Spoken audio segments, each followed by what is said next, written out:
Welcome to Yerba Talks.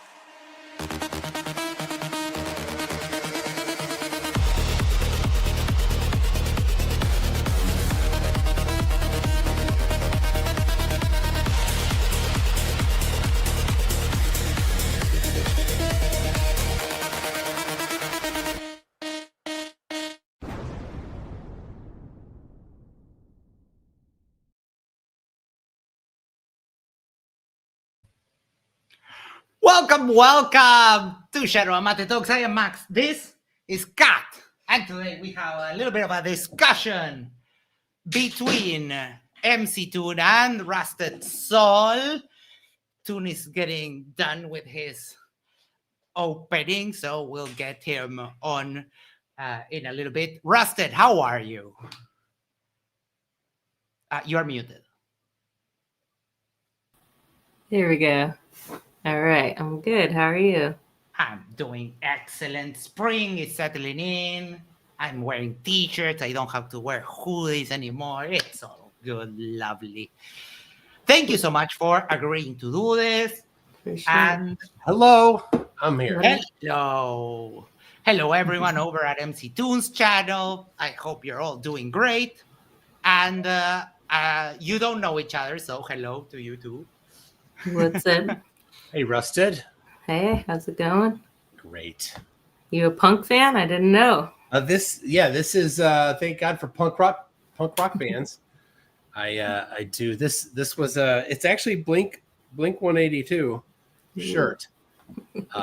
Funny, it was a gift from my pastor's wife. She had no idea who Blink 182 was. Wasn't one of the band members like dads from like NASA or the CIA or something? I could have sworn it. I don't know. I just know I like punk. That's not. I don't know if I consider that punk, but whatever. But anyways, we'll get started on the TFE stuff. All right. So we're going to talk about TFE. Rusted thinks that TFE was fake. MC Toon, of course, went to Antarctica, so we're going to be talking a little bit about that. Before we dive right in, Rusted, would you like to give us a little summary, a little framing of why you have that idea? Yeah, I mean, I don't trust hardly anybody, it seems like these days, but especially not, people out here in the YouTube world that are, no offense to you, to anybody that's out here all the time or whatever, but, I'm just asking questions. That's all. I personally, sorry, what did you say? I was going to ask you, is it possible that a lot of your doubt regarding TFE has to do with your friction with Witsit? No, because I had friction with TFE ever since 2017, or not TFE, with FE Core or whatever. Ever since. If we're gonna talk about Witsit, we have to wear protection. Oh yeah, you have to. Yes. Did you bring your protection, Rusty? No, I do not, because I'm far away. I'm a hemisphere away. So wear your speed shield. I thought you were gonna say we had to get a lawyer in here just in case he threatens to sue us all again. Oh yeah. No, you just don't want to get spit in your face without permission. I thought that was hilarious how the other day when he was talking to you, Max, and he was like, oh yeah, I did that, so she wouldn't get in trouble. And like, that's why she filed charges. I mean, I know she dropped them eventually or whatever, but still, that doesn't sound like somebody who's getting, not getting sped on. Oh. Anyways. I watched your video where he was saying that she didn't file a claim. It's in the paperwork. It's public information, and she signed it. She with her own hand. Yeah, and then to him, he's like, "Oh, well, she dropped it." I'm like, "Oh, well, to me, it never happened. To him, well, she dropped it. So which is it? Yeah. I feel bad for the kid. He's clearly got some issues going on, and I don't know. It is what it is. But yeah, my issues with him don't have anything to do with TFE. TFE is like its own thing. And I mean, personally, I've been thinking for a long time that Weiss funds both sides. You know, like he. I was gonna ask you how much does Weiss pay you to advertise his app? Because you know, even bad publicity is good publicity, right? Well, anybody that watches anything that I've seen about it would know you better not be installing that because your private information is getting leaked. Yeah, no, I don't know if that's the any exposure is good exposure kind of thing. Like, I don't know. I mean, you'd I be don't think so. that you hear in Hollywood and whatever. It seems like it doesn't matter. So Well, I've Weiss thought isn't in Hollywood. He's in well, he's in Butlet, Connecticut. Well, we don't know that either. But as far as we don't know that he's in Connecticut. We don't know he's in Connecticut. He could be anywhere. He could be. Oh, I know he's in Connecticut. He could be in Antarctica for all we know. I know he's in Connecticut because he posted on Facebook. Oh, then it's for sure. No. He posted on Facebook a thing where he took the power washer that he was outside doing, and he wrote "Flat Earth" using the power washer in his neighbor's step. His neighbor's step. Yeah, like a total dickwad.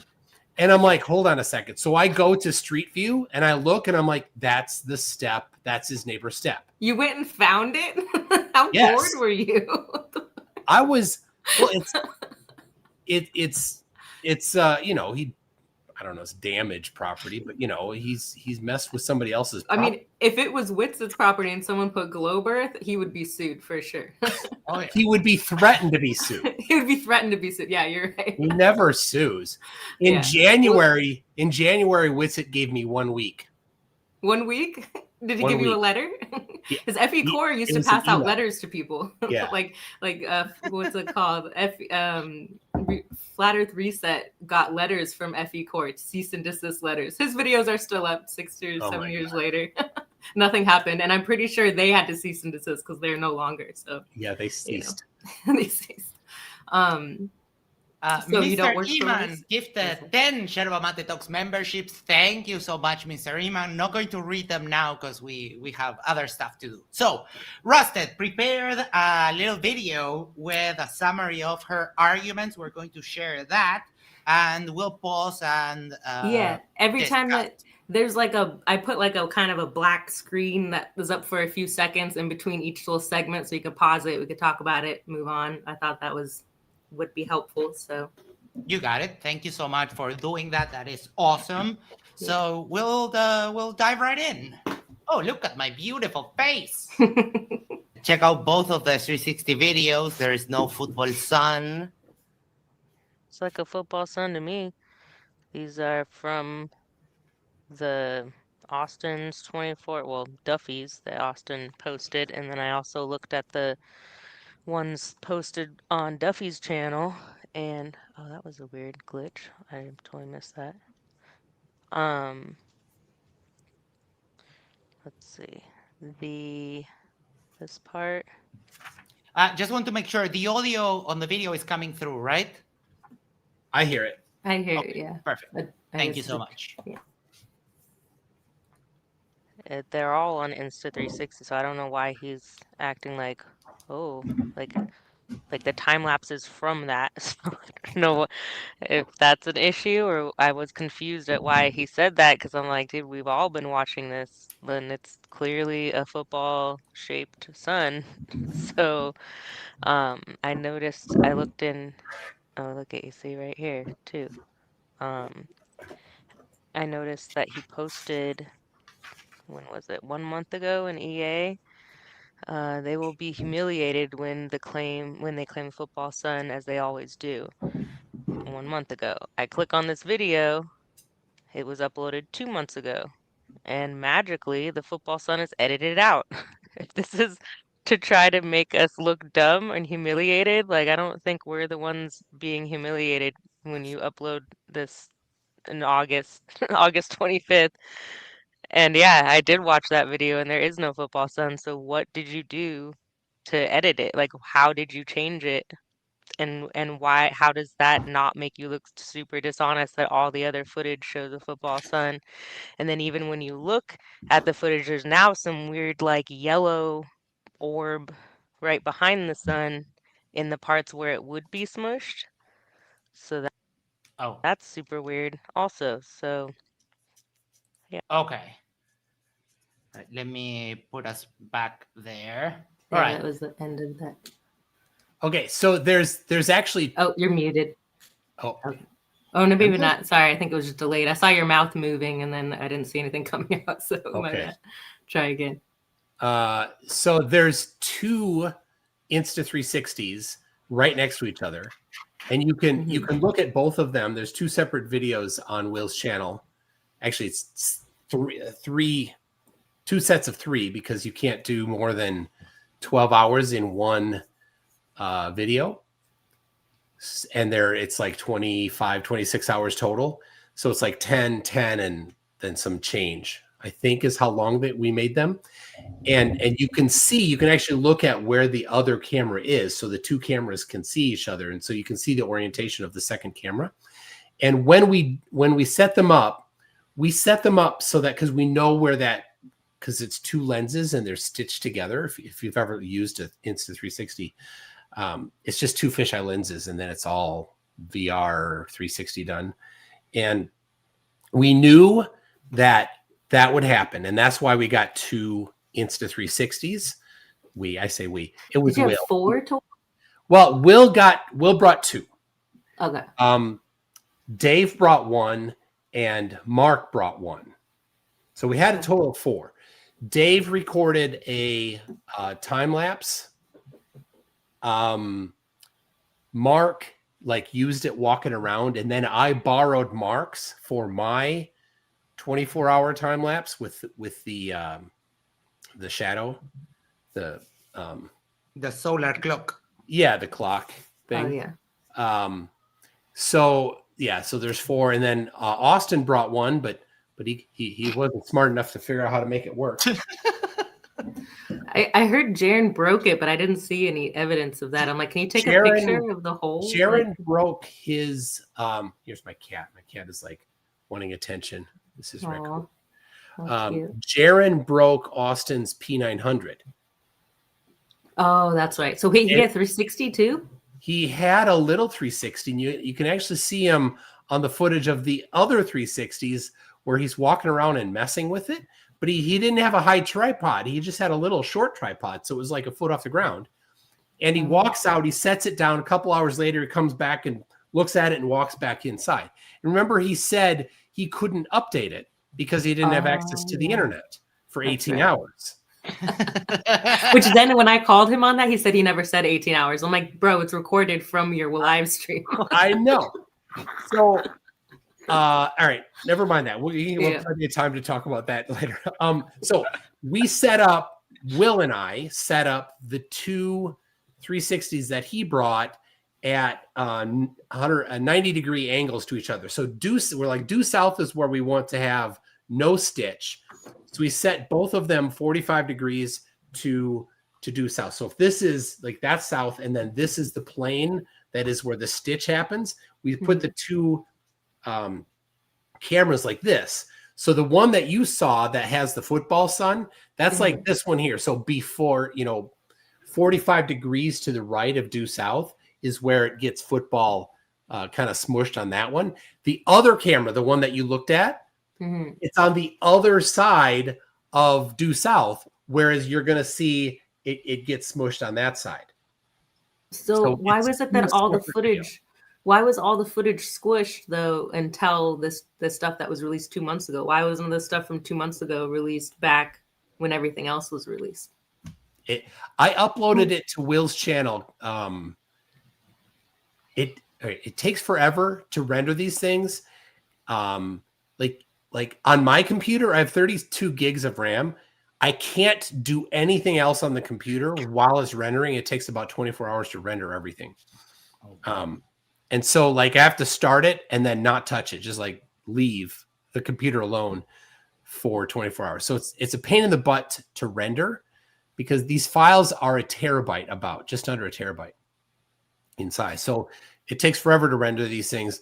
So Dave and I did all the rendering for for Will's 360. So Dave did the first one that got uploaded, and then I was working on the other one. Actually, Dave and I both got the first one about the same time, but then Dave is the one that uploaded. And then I kept going, but it just took me a while to get it going, and then uploaded that. And so if you can look at, there's a utility where you can look at the actual upload date of a YouTube video. I forgot what it's called. It's in one of my earliest videos where I talk about, anyway, from April of 2019, I published a video where I talked about the name of the utility that does that. Anyway, and so you can see the original upload date. So that's why it took a while. Will's like, I already got it. Who cares? And I'm like, no, we want to do that because that's the whole point of having the two cameras. He's like, oh yeah.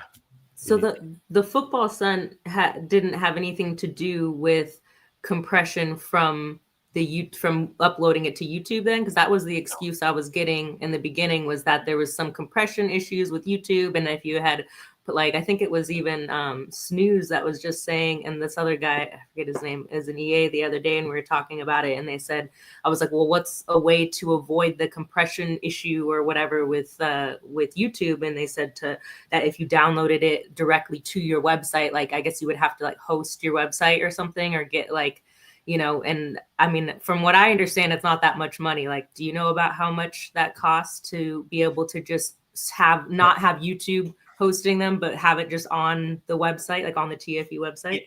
It's actually stupid hard to do. So before I went, I paid for AbleHost to host a website. And I free MC, it's like MC-Toon. No, there's Crystal. I did mctoon.co.uk, and AbleHost I did another one, and it says unlimited space. So I'm like, awesome, I'll just upload there. And I was paying this 10 or 15 a month, not a big deal. But it's the one that's the wiki, the Flurf wiki, and they're like unlimited space. So I start uploading stuff while I was in Punta Arenas, and then like, I think shortly after we get back, I get an email from them saying that there's too much stuff on there. I have unlimited. They're like, oh no, look and read the contract. You can't use it as a storage place for media. I'm like, well, then it's not unlimited. So in order to get unlimited, it's actually stupid expensive because it's a terabyte for each of those videos. So I wanted to have a place where people could get the original unmodified files directly off the camera. And I just couldn't find that in a reasonable cost for myself. But archive.org said they'll do it, but I have to actually mail them the drives, and I still haven't done that. But they'll host it because it's complicated stuff. So the files are MPEG-4 files, but they're labeled with a different name. And so when you upload the file to archive.org does an examination on the file, says, oh, this is an MPEG file. So we're gonna render it, and we're gonna play it like you can play it, and you can look at it like a video. But it's a 360, so it doesn't look right when it tries to render it in a rectangle. So I was talking with the guy from archive.org. He's like, yeah, just mail me the drives and I'll upload them. So without having it do that extra stuff. And I still haven't done that.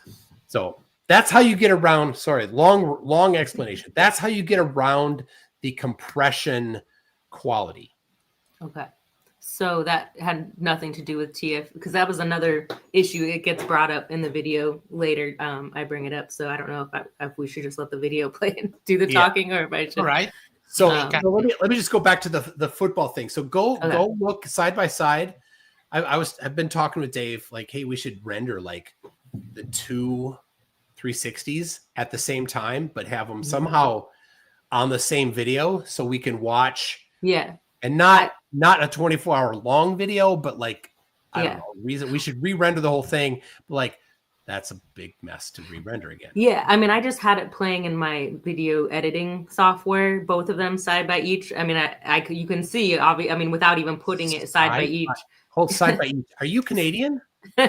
No, I do have family from Wisconsin. Maybe that's where that comes from. I'm in the Midwest. I've only heard that from Canadians. I got Wisconsin family members. So that's probably where that came from. Okay. But anyways, so you can tell obviously it's not a football sun. Like I didn't even need to compare it to see that it wasn't, but it was like this weird yellow orb like behind it that would kind of peek out a little bit and then go back behind it and then peek out. I'm like, what's up with that? I don't know if that's like a lens flare or what you want to call that, but so the 360s have you can optionally leave the lens protector on or take them off. And I think Will left them on because if it falls over and hits the snow, then that's the raw lens and it ruins the whole camera. You can't fix it on the Insta 4. The Insta 5, there's no changes between the 4 and 5 basically, except you can replace the lens, the actual lens, if you break it. So he left the covers on and they're plastic. They're not high quality. I liked them so much. I bought myself an Insta360 after the trip. And then I bought the higher quality lens cover. And it is nice because it doesn't give those distortions because it's not plastic. It's it's a glass or something. Some sort of a glass type. Yeah. So how much does a 360 cost? $400. Yeah. So the website, in order to just have it, would have been, you said it was like $15 a month, but that was only for limited. What was the unlimited? So the one Able host, they don't specialize in that. So their cost was stupid. So people like, well, a bunch of people helped me and they're like, well, you could host it on Amazon and S3 buckets and you could do it here and you can do it here. And I start adding it up. I'm like, well, I want to have to do it right. I need to have the raw video from mine, from Will, from Will. Will had his 36-hour time lapse. So that's the raw videos for 3 of them are a terabyte each. That's 3 terabytes. Plus Will's 36-hour one was pretty good size. I was looking at around 4 terabytes there. And the monthly cost on that was going to be pretty bad. I'm like, like, what's pretty bad? I'm just curious. Because, I mean, I hear you, like, offering $100,000 and doing bets. Like, you and Witsit love to offer bets on people. So I'm like, for somebody who's, like, throwing money around like it's nothing, I figured, like, you know, especially $400,000 or whatever was spent for this trip, like, you would think that somebody could crowdfund a site where this could all be on the TFE website. Because I was surprised. I was expecting to see that when I went to the TFE site. I was expecting to see, like, hey, video, like none of the issues with YouTube, because that was, you know, one of the concerns with the compression issue that I kept hearing was, you know, I downloaded stuff to the AI generator or detection software, and all the TFE stuff came up as edited, altered, AI generated, like, you know, stuff. The sun wasn't there in some of the clips and whatever.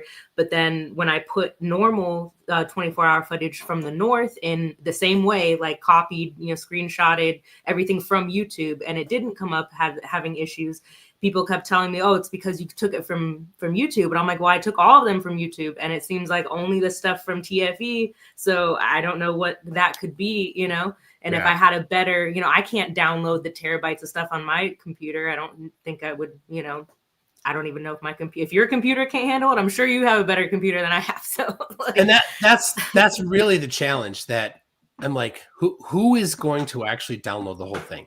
Now, Janis Takas did. I actually, so I have it all in Dropbox. So if anybody really wants it, I can. But then you also got to trust that you're not going to, like, I don't know, hack their computer or something, right? Or give them some virus or something. Well, you got to trust the download. It's yeah. I mean, if you know what you're doing, you can just look at the file. It's an MPEG file. So, okay. Yeah. Yes. But I just have been told not to trust downloads from people. So I don't know if that's the issue, is people don't trust the downloads. Certainly smart. Don't trust stuff. Yeah. Be careful when you're getting things. Anyway, so the 100,000. So here's the 100,000 bet is simple. I've been to Antarctica. I know what happens. It's an instant win for me, because you were there this last year. That was when we went. I was there in December last year. And so Have you ever been to Point Arenas before that, or was that the first time you ever went to Point Arenas? That was the first time. First time I was south of the equator. Previously, the farthest south I'd ever been was probably St. Vincent. It's an island in the Caribbean. When I was in high school, we poured concrete for a school. Anyway, so the it's an easy bet for me, right? Instant win, guaranteed win, because I know what happens there. So I don't have $100,000. If anybody took me up on that, I just get a mortgage on my house and then pay it off a month later. I mean, was your wife upset about that? Did No. you run that by her first before you made that? This was how we were going to go together. She was like, "Hey, I want to go too." I'm like, "Let's do this." She's like, "Awesome." Are you a big gambler? Because I think I've heard you a few times say like, "I'll bet you $100," or I bet, because I hear Witsit do that all the time. But I don't gamble. Mm-hmm. And that's why we'll do this, because I've been there. I know what's going to happen. I'm guaranteed to win. That's not a gamble. Okay. Right. And Witsit says the same thing, but then he's wrong like half the time too. So maybe he gambles more. you know him. He's full of crap. Yeah. Witsit uses that. Do you want to bet? Because he usually finds people who will not bet him. But he bet me $100 the other day and lost, and I intend to collect. Never. And he admits, he's like, I don't have the money. Like, So, but I would take out a second mortgage on my house, and I would put it in escrow for to prove that I have the money. If somebody were to take me up on that, and they would have to do the same thing, of course. Yeah. Right. Yeah, and if anybody is certain of their position, then they would take me up on it. Right. Yeah. I mean, if I had the money, I definitely would. So anyways, all right, let's keep. Do you have a house? Not worth 100,000 equity? No, not worth 100,000. No. Pull a Witsit and crowdfund it. Oh no, I'm doing that shit. Pablo, for 750 Uruguayan pesos, said, "Rusted Sol, the enemy of our enemy is our friend. Welcome." Well, hold on. Let me read the super chat I've got over here. You got it? Yeah. Oh, was that on mine? No, that was on mine. Oh, on mine is the same. Yeah. Probably, 73 for 750 Uruguayan pesos, right? Uruguayan pesos. Yeah, Russ, did I not say it right? What? Did I not pronounce it Uruguayan? Uruguayan. Okay. Says Rusted Sol, the enemy of our enemy is our friend. And then Jack Fetter says, "Why didn't you spend more money to convince me?" That's funny. Jack Fetter also says, "Is this new requirement explaining to each flurf one by one how stuff works?" Yeah. Apparently. I never claimed to be an expert with any of this shit. So I gotta hear it from the horse's mouth. Like, what's the reasons? Because I'm hearing different stuff from different people. So like, this is why we're here, right? Yeah. So I don't see a problem. And Rusted is nice, so don't be mean to her. Come on. I'm nice sometimes. I don't know. You might not think I'm very nice by the end of the video. Here's the thing, Rusted. If Witsit is like, "Okay, I'm giving up flat Earth, coming to the globe," I'd be like, no. You stay over there. We're happy with you over there. But if you, Rusted, if you're like, "Hey, I'm giving up flat Earth," open arms. Yeah. Right? I don't know. Wait till the end of the video and then tell me that if you change your mind. We'll see. All right. Next part. Yeah. It doesn't change with the argument with the So. Oh, my God. Yeah. Flat soil. saw that with the argument where they talk about the sky itself, where the whole sky stays exactly the same blue right through. It doesn't change hue at all. It just stays the same shade of blue right through, even when the sun is going lower and higher. Oh, is that Don't Spare the Truth one? Yeah. Yeah, I mean, well, I don't really know what to say other than the sky didn't change color. If Don't Spare the Truth, raising and lowering in the sky, but the sky itself wasn't changing color. I don't think I changed my white balance settings at all during any of the photos or videos that I took. And the sky's pretty much the same color in every single. And the closer it gets to the horizon, that the sky would change colors. Do you agree? The sky did change colors. No, it did not. And you guys Yeah. keep claiming that it's the exact same in the north and the south, but it's not. And even the little What? I never people, claimed that. And even even the little What? I never people, claimed that. even Verifying that relevant it is was that your filmed. footage does not match with the north at all. And everyone keeps saying in here over and over and over that it matches identically when it does not. Name one So at person that least said be that. honest with that. At least Name be one honest person with that said that. It's not I identical. never said that. Nobody has Gio said has that. said We it. I actually it have made. recorded. It's mirrored in the exact same way in a symmetry to what it is in the north, which means it would end up at 24 hours in the south. All right. Sorry, the audio wasn't the best there at the end. That but was that's a- what I had. I was kind of mangled where a bunch Yeah. of were talking at the same time. So I tested this. I got, I don't know which video, probably one of the 360s. And I grabbed a clip of the part of the sky when the sun was due south, and then 12 hours later when the sun was due north. And I just put them next to each other, and they're a different color. Okay. So you can do that. It did not change a lot, and certainly to our eyes over the course of multiple hours, we can't differentiate that. Did you post those pictures somewhere, or is that some from? I videos? think I just did it like during a live stream. But anybody, I mean, you could just go and grab a clip from one of the 360 videos and take a clip of the sky like due east or due west. Just take a screenshot of it when the sun is south and then when the sun is north, and you'll see it's a little different. But the other thing is the cameras are quite a bit different. So the one that you showed that was in the north, you could see the lens flares coming off in little lines. Mm-hmm. Those are from the aperture. So a camera, that has an aperture where it shrinks and grows in order to control how much light comes in. That's how, still cameras worked for the long time. 360s don't have that. Okay, so if they had used a 360, then you don't think that the sky would have changed color as much? The point is they're quite a bit different cameras, and but they're all doing auto exposure. And when you have a camera that's physically moving with the sun, it's always looking toward the bright part of the brightest part, right? You got the sun in the frame.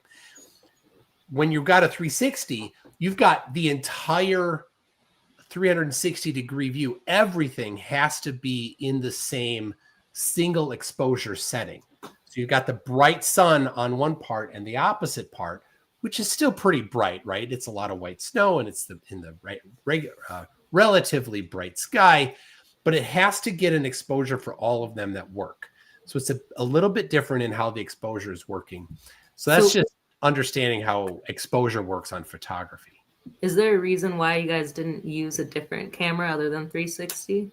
Because I think Jaren was the only one, right, that didn't use a 360, and his footage hasn't come out and it's missing 5 hours. Yeah. So number one, it's difficult to have a mechanical thing moving. And so when Jaren was like, well, I'm working with this guy to get one that moves, then I'm like, well, that's good. So, and Will said, let's get these 360s because you don't have to move them. And it wasn't until recently that the 360 X4, which really I think even the X3 wouldn't have been quite as good. It would have worked, but the X4 there were a couple features. I think it might've been the size of the SD card and the video compression, because it uses a H.265 video compression instead of 264. So it's a better quality, smaller file size. So you don't think that? Oh, sorry. And the X4 gets hot, and but you're in Antarctica. Exactly. So That would have been perfect. You can't actually, and I know this because I've used it to record Ultimate Frisbee games. You cannot run a 360 X4 at full resolution. I think it's 8K total. At full resolution in normal temperature for a long time, it'll get too hot and turn off. But you can in Antarctica because it's cold. We're like, this is perfect. These cameras that overheat are going to be the right temperature. So those cameras that you had were ones that overheat? They overheat in normal temperature. Yeah. And I've had it happen during Ultimate Frisbee games. Like, oh crap, it turned itself off. That's crazy. So, You record Ultimate Frisbee games? yeah, I'm With a that coach. Ultimate.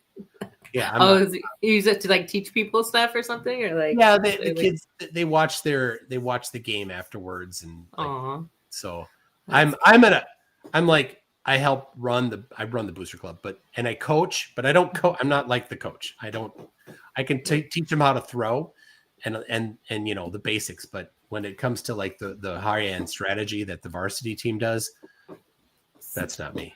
So if you would have gotten just a regular camera, like with not a fisheye eye lens that wasn't, because I'm hearing that it's because of the 360 cameras that they have all these like weird random black lines and all this stuff that comes up in the footage, right? I forget what they're calling it. That's probably anomalies and stuff. Artifacts. That's probably Artifacts, the compression artifacts. Because if you look at the original videos, it's not in there. So there's a couple rounds of compression that happens. You get the original video taken by the camera from the sensor, and then it records it onto the drive, the internal SD card, and that does an H.265 compression. Number one. Then you download that to the computer and you render it into a YouTube compatible format. That's the second compression, and then YouTube re-renders everything before it's live, and so that's the third. So it's gone through 3 levels of compression. So I have on my drive right here the original only 1 layer of compression that does not have those vertical lines and things that people have found. So the 90-degree angle, like that was a compression thing.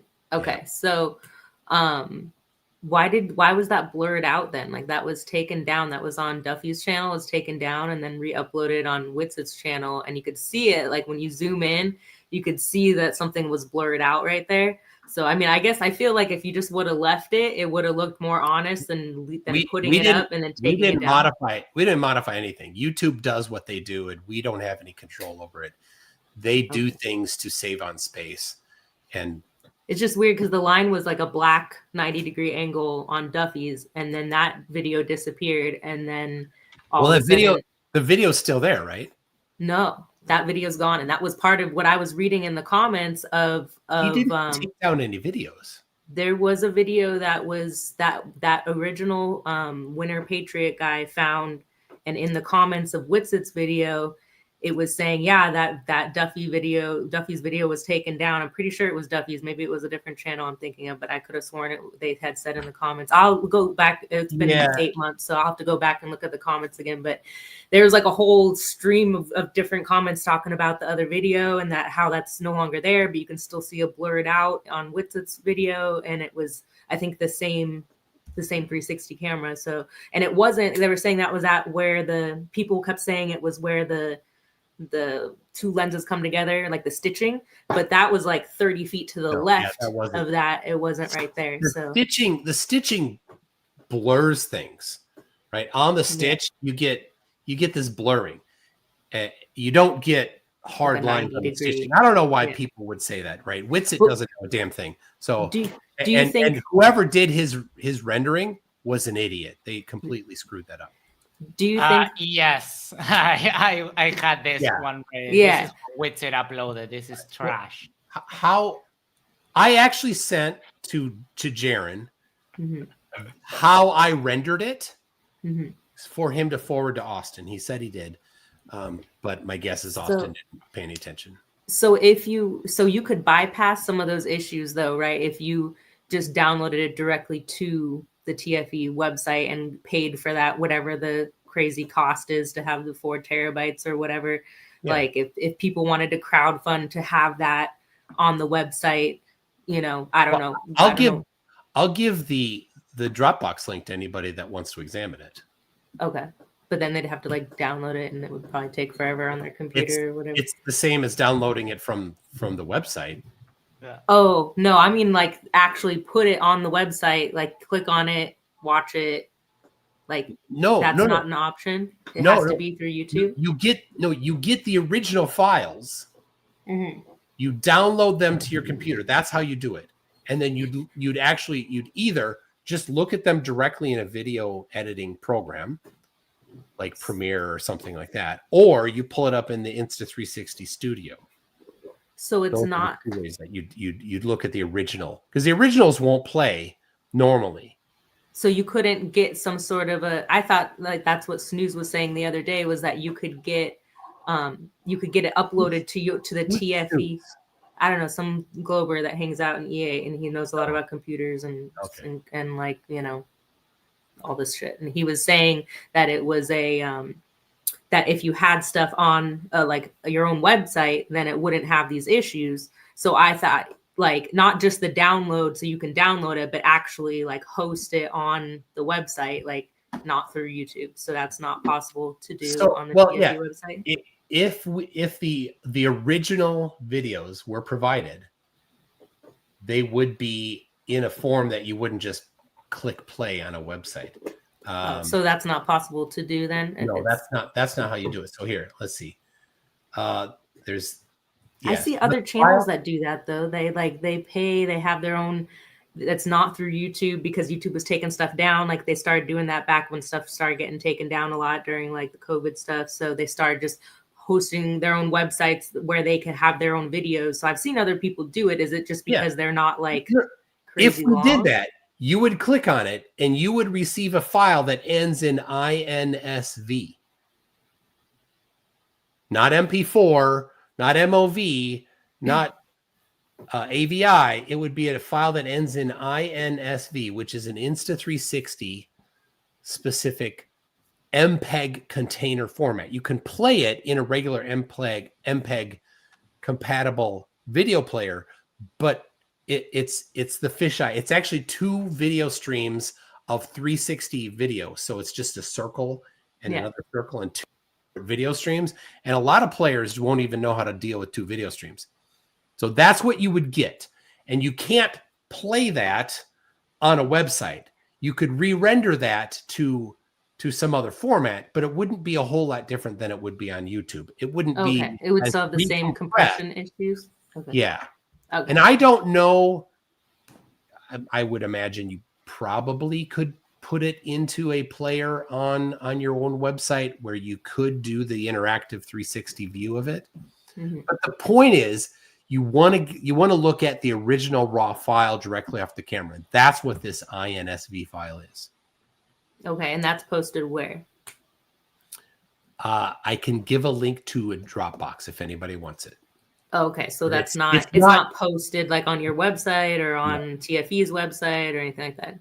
That's the one that I tried to upload to archive.org. Archive.org auto-processed it, said this is an MPEG file, but it's got the wrong extension, and it tried to render it, said we can't render it because everything's messed up, and then it wasn't used. It wasn't. I don't think we could even download it. And so I talked to the guy. He's like, just mail me the files. All right, sorry, we can move on. It's on me for not mailing it to him. The amazing, the amazing Peter Markley sent us this. Give me just a second. Window.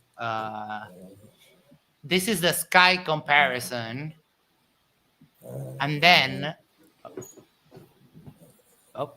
there we go. And then there. So there are hues to the sky. This one is clearly. So these are from McKeegan. Yeah. It looks like. Yeah. Thank you so much for that. That does look a little bit darker, but it's from a different. Is it from the same camera? No, it's from a different camera, right? Or is that from the same camera? That's the same Insta360 from McKeegan. It's the same one. Look at the position of this. It's right next to the camera to the left. Equatorial mount. Oh, I see. Okay. Yeah. So it's just crazy because in the footage, like when this looks like it's zoomed back versus the other stuff looks like when you're watching the time lapse, it doesn't change when you look at but I guess if it's a different camera and it's, everything can be chopped up to optics, right? It's all like, so you can see like the legs, look at the legs on the tripod there are bent.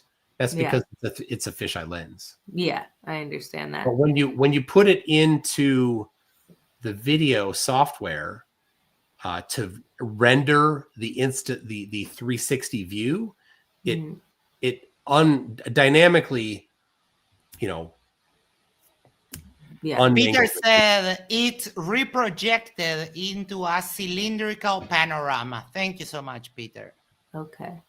Because, yeah, I mean, when I watched the time-lapse video, and even just going around with the 360, to me, it didn't look like anything close to what I see in the north with the sky changing color, it looking like it's going away. And it was at like an 80-degree mark in the north. So it's not like it was, way far off. But we could move on and I know I have kind of a long video. Sorry, it's like 20, 25 minutes, worries. something like that.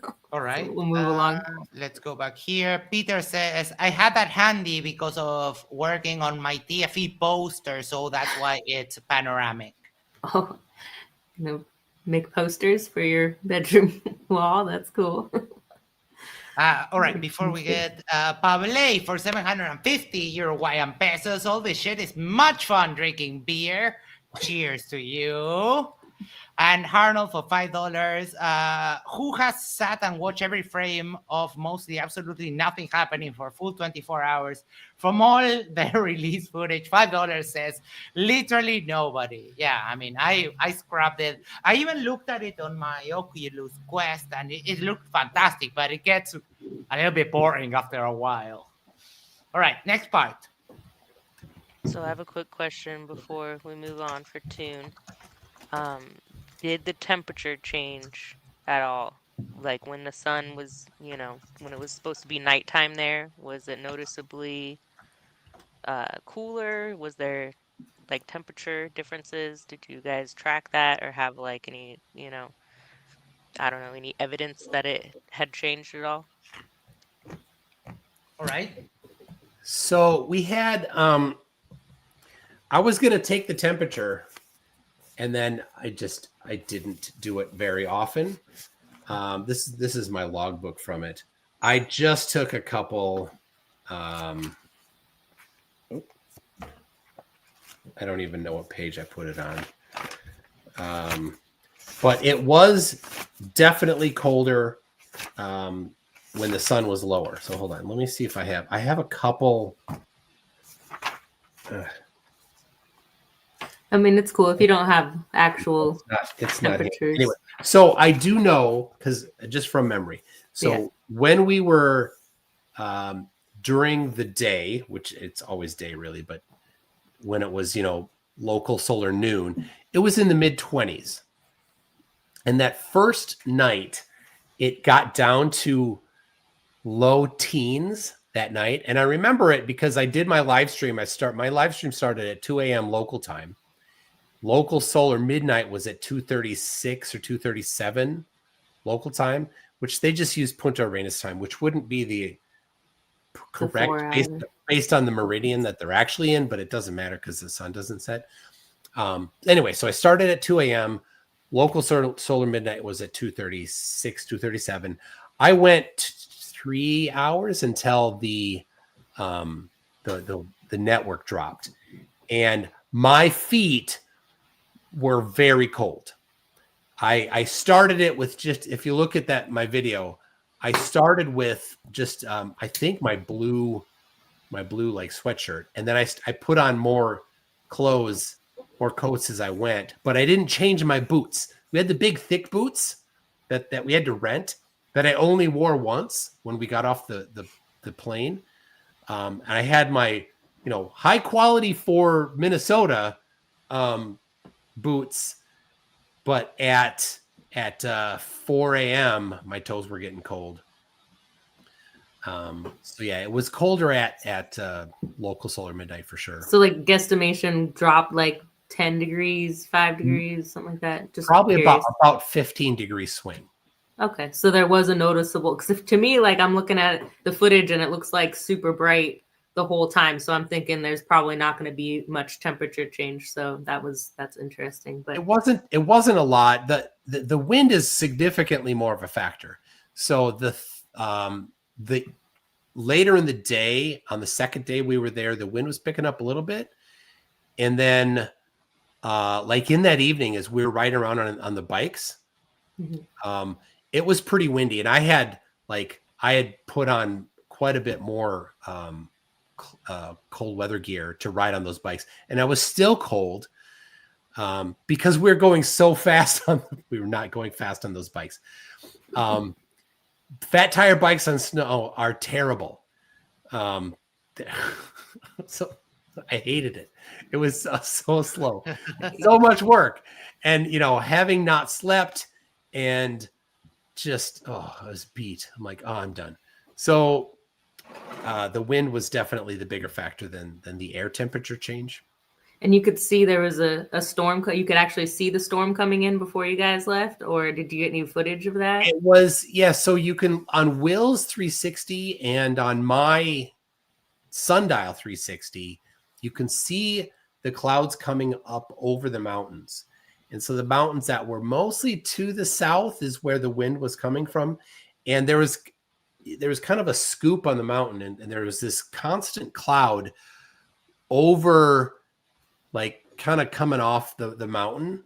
And I'm like, what is that? And I'm like, oh, look, there's a little valley you can see in the mountains there. So it's like scooping up. And so there's something about the air pressure and the humidity where you can actually see clouds there a little bit more than elsewhere. So that started getting more and more. And you can watch that in those two 360s because they're both overlapping at the same time. And then by the morning of the third day, there's quite a bit more cloud. So you said on Duffy's footage, you could see it?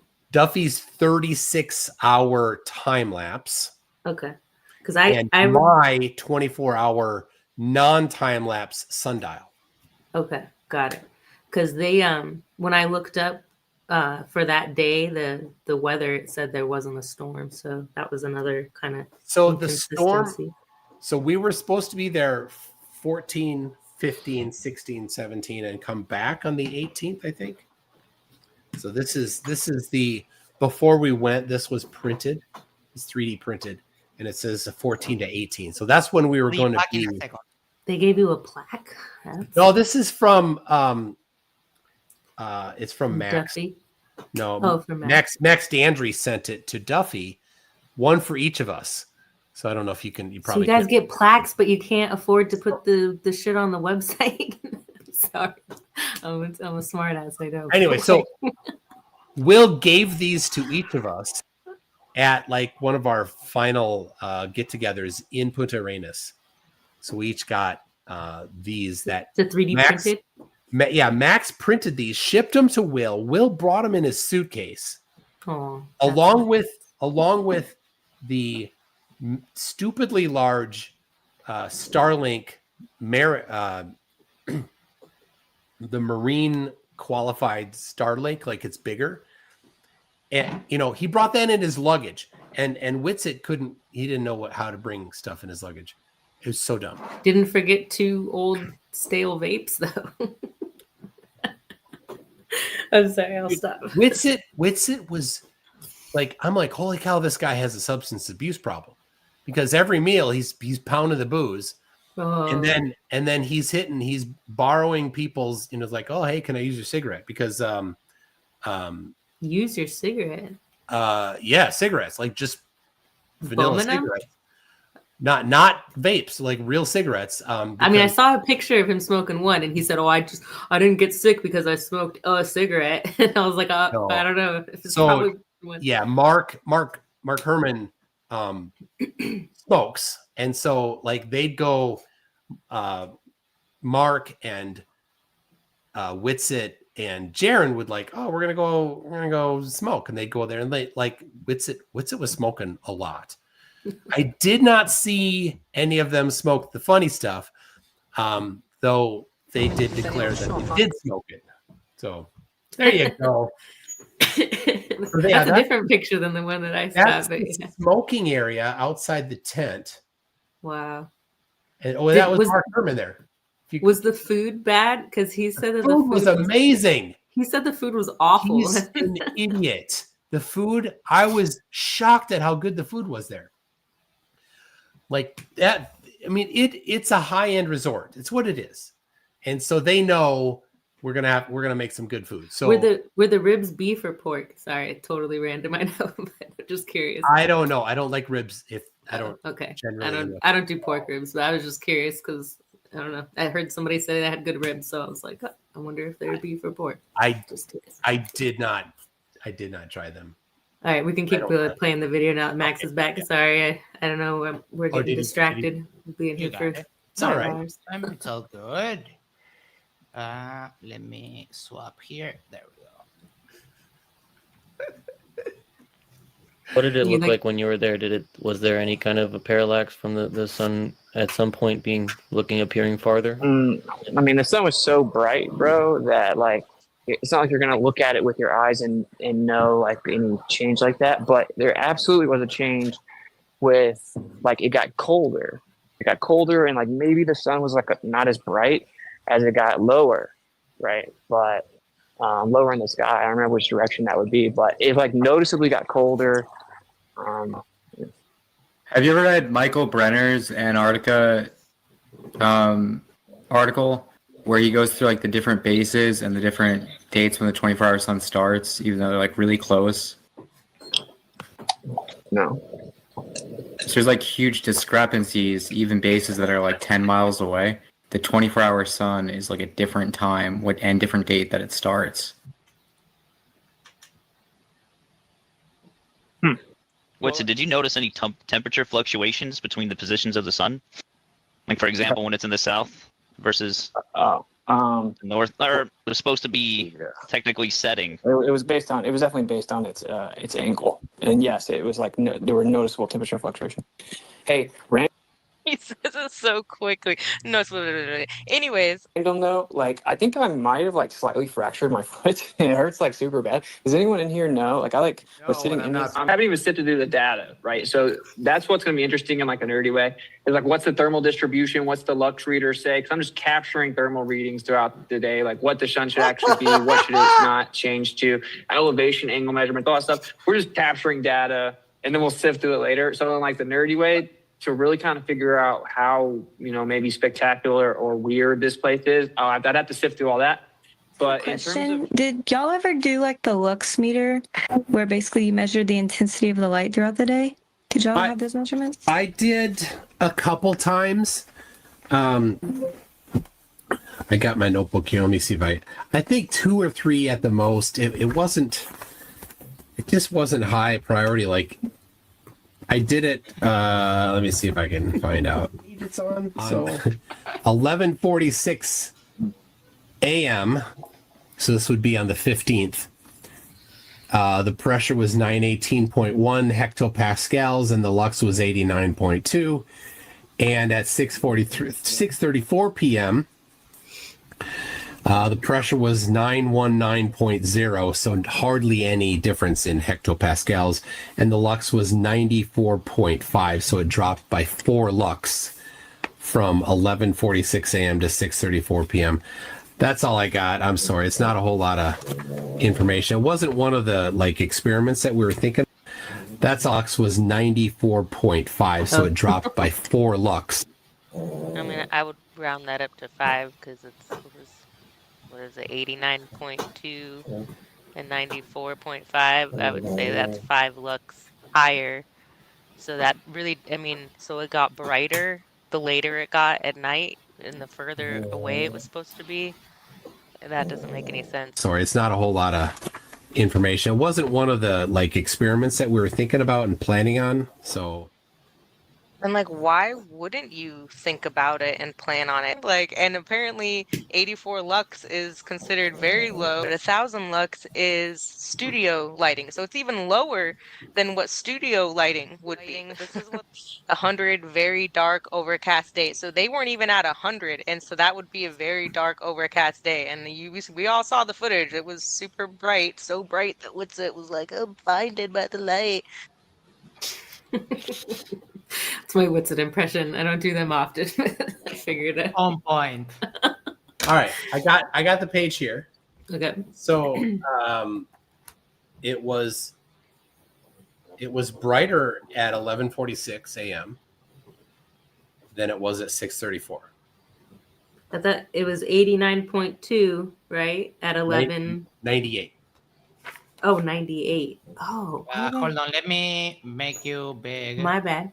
I There you could have go. sworn that you said 90. 89. My bad. Okay, so it went, but still, I mean, okay, so there's still a 5. So it went 5. It went to 94. So yeah, I guess that would be dropping if it was 98. So, Maybe I'm dyslexic. So at 2:36 would be local solar noon.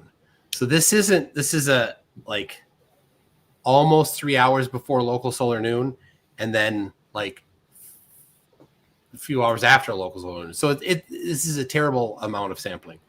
So But shouldn't it be like that's still way low? It says a studio lighting or super overcast day, and it didn't look overcast. My $30 lux meter is probably the thing to blame. I didn't test it before. I haven't tested it after. I don't know how good of a Was there any other tests that you guys did other than anything? You say you guys. So let me make it clear. Witsit did not do anything. I know he didn't at do all with us.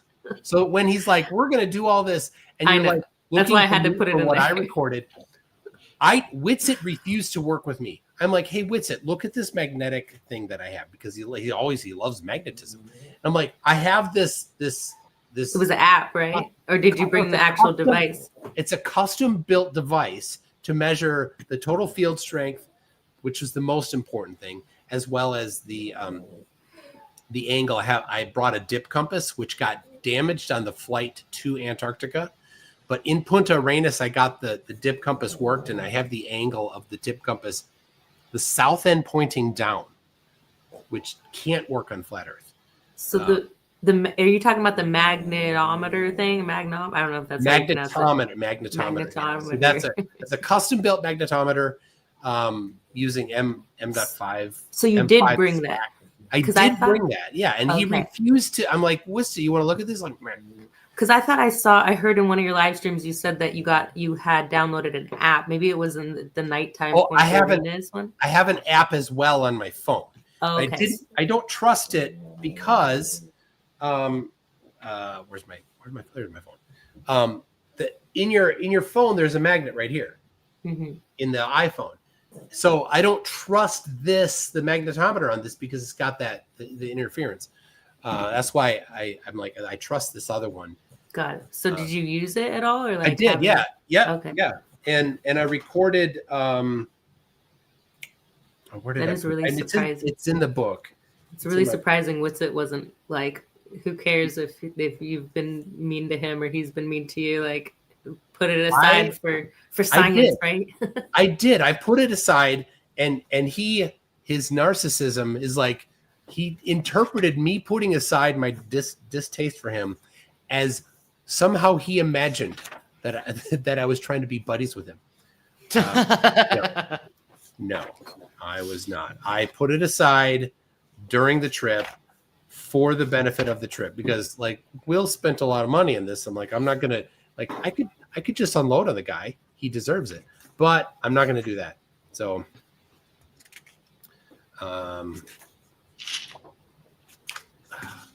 So you did use it. You invited Witsit to come check it out, and he was like, "No, I don't like it." Yeah, here's the magnetometer. Okay, right here. So here it's experiment number 3. Like I told Jaron about this, he's like, "I don't care. That's the boring one. Don't talk about it."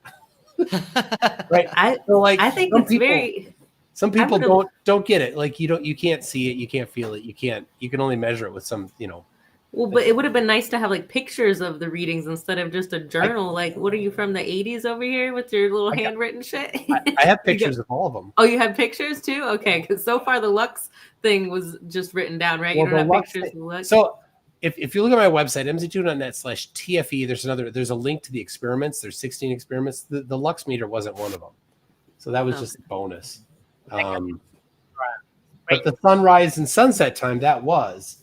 So, all right. Wait, sunset? The sun didn't set? In Punta Arenas. Oh, okay.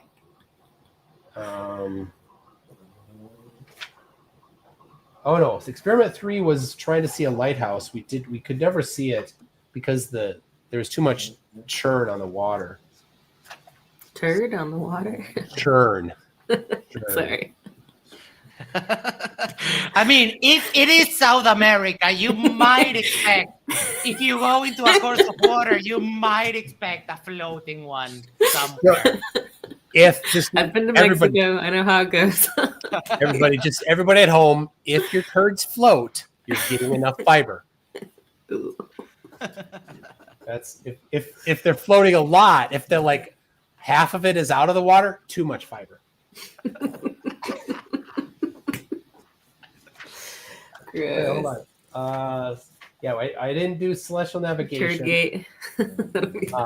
Because we didn't have in Punta. I couldn't do celestial navigation because in Punta Arenas, it was just too overcast to get sightings of the stars. We did weight variation. That's 11. 12 is GPS. 13 was Eratosthenes. 14 shadow length and direction. So those were all observations, though. You didn't do any like real experiments, right? Yeah, we did. Or, yeah, really? they're all every one of these is an experiment. We have a hypothesis and a prediction for the globe, and most of them have a prediction for flat Earth. But like, you know, what time will the sun set? According to flat Earth in Antarctica, nobody has a clue. No flat earther can answer that question. I went to Discord servers. I'm like, hey, what's the prediction for the time the sun will set? No idea. So, all right, here is the field strength. Field strength in Punta Arenas. I do have pictures of this. Let me make you big. Put it to the camera a little bit. There you go. Right there. So, and the average here, 29 nanotesla. Okay. Microtesla, sorry. So nobody seemed to care about this? Like Jaren or Witsit both didn't care about your... Jaren was never about this. Witsit talks about magnetic fields all the I know, time. that's why I'm super surprised that he wasn't like, hey, let me at least borrow your little... He didn't care. So here is the magnetometer in Antarctica, 45 degrees, not 45 degrees, 45 microtesla. So it got stronger, 29 microtesla in Punta, 45 in Antarctica. And I measured it. Doubled? It was almost. 29 is almost 30, so it went up by 50% about. Yeah. Okay. And there are on the website, I did put down the specific measurement predictions according to the globe for those. So again, what is the flat Earth prediction for the total field strength of the magnetic field of the Earth in Punta Arenas? No idea. In Santiago, no idea. In Miami, no idea. No flat earther has ever been able to say, well, here's what the field strength of the magnetic field of the Earth should be using flat Earth. Nobody's ever done that. Witsit, for all his talk, should have that, right? Because he's a scientist. He wants to get into the nerd stuff. This is the nerd stuff. I did measure the magnetic field strength in Santiago on the way back. I tried in Miami, but I was in the airport. Okay. And in the airport was not possible because there's right. metal all around. So and so here's the globe predicts. I don't remember the specific number. It's on my website. The globe predicts that the lowest magnetic field strength is near the equator. So Santiago should be lower than in Punta Arenas, and Punta Arenas should be lower than Antarctica. Okay, that's the globe prediction. This is the science. This is an actual experiment. So here's the measurement in Santiago. This was on the return trip, and the average. I didn't calculate the average, right? But I'll read them to you. They're at 20, 16, 19, 18, 19, 18, 20, 18. So it's a little lower. It's a little less than 20. So call it 20. So it was about 30 in Punta Arenas. It was 45 in Antarctica and is about 20 in Santiago. So that matches the globe prediction. The flat Earth prediction, I can't give numbers, but we can say that if it's the AE map, the Gleason map, then there's two versions of it. The one that most people have, they just put the magnet in the middle, and they're like, look, here's my compass going around it. And north points north and south points south. That's how it works on flat Earth. But the problem is, of course, there is a real spot on the Earth where the South Magnetic Pole exists, and it's not in Antarctica. It's north of Antarctica in the ocean between Antarctica and Australia. So you don't get to say, because reality disagrees with having a single North Pole at the center. You have, is that where the dual pole idea concept comes in? Probably. Yeah, it has to be dual pole. And if it's flat Earth, you know what it's not shaped like? It's not shaped like a toroid. Yeah. Because if this is the flat Earth, you've got north here, right? You've got north here, south here. So the field goes in this curve here like this. If you had one of those horseshoe magnets, that you'd have to put the horseshoe magnet underneath. But so what we can say though is we were on the opposite side of the Gleason map flat Earth from where the South Pole is. So we should have, as we move farther south, must have reducing total field strength according to flat Earth. But we got increasing field strength as we went farther south. Okay. Word. Well, thanks for looking up all that stuff for me. That was long. Sorry. No, you're good. We can push play on the video and you got keep it. Trucking along here. In a couple of instances, the sun is at different heights in different videos. So here we have this. Okay, now they would argue, well, that's because on a different day, the sun would be a different height. Here's the problem with that. Sun actually gets higher in the sky as you go from December 15th to December 16th, not lower. And so this is actually going backwards towards the summer solstice. And so it's obviously a glitch in their video. So 34 seconds later, the sun had dropped to this height. Wow. So, and then boom, it's behind the crosspiece and completely disappears. Wow. Now this crosspiece is not thick enough to block out the entire sun. Okay, the sun should still be able to wash it out, just as it's doing up here. Just as it's doing up here, it should wash it out, but it doesn't. See?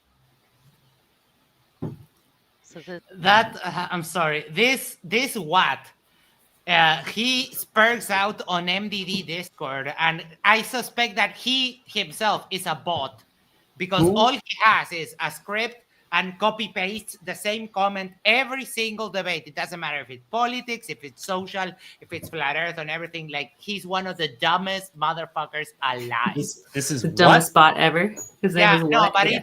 it's Watt in all capital letters. We have the good Watt, which has the same name but with regular capitalization. Just wanted to mention that because that Watt is hilariously dumb. Sorry. It should wash it out, but it doesn't. See? So this is wild right here. This cloud moves. It was way over on the left side of these whatever restrooms, and it moves this way and drops down like it looks like it's. Here, I'll just play it. You can see. What the fuck? Here, it'll play it again in a second, kind of slow. So these clouds should stay over here. As this is moving, the cloud should not be moving with the camera like that. It is super weird. So yes, shout out to Edward for that one. All right. Edward Henry. Edward retracted that his talk about the clouds. I don't know where Rusted went. But oh, sorry, my bad. What happened? No problem. Edward retracted his claim about those clouds. Oh, really? I did talking about that and just trashing him, and he actually retracted it on his website. Wow, the clouds were behind where- the toilet. Yeah, where he doesn't understand how like he's never been outside. I swear, the guy isn't allowed outside. I mean, I don't. If Like- he retracted that, that's really because to me, the clouds were over on the left side. They moved to the middle frame and then down. Like that looked like. I mean, Go outside on a day where there's, partly cloudy, and just walk around filming shadows, angles, and clouds, and then bring it and do the same analysis that Edward Hendry did there, and you find out that the video that you just really took in reality fails the same tests that Edward just tested for. The reason is because he's just not getting how perspective works, how angles work, things like that. Okay, well, I'll have to record some clouds and see if they morph over to the middle of the screen and then down. Yeah. And the I don't know, was that Jaron's video? He was moving to the left as he was moving. Like just look at where and where the camera was panning. Okay. All right. All right. Well, That was a quick one. On to the next one. And their geolocation just so happens to be scrubbed.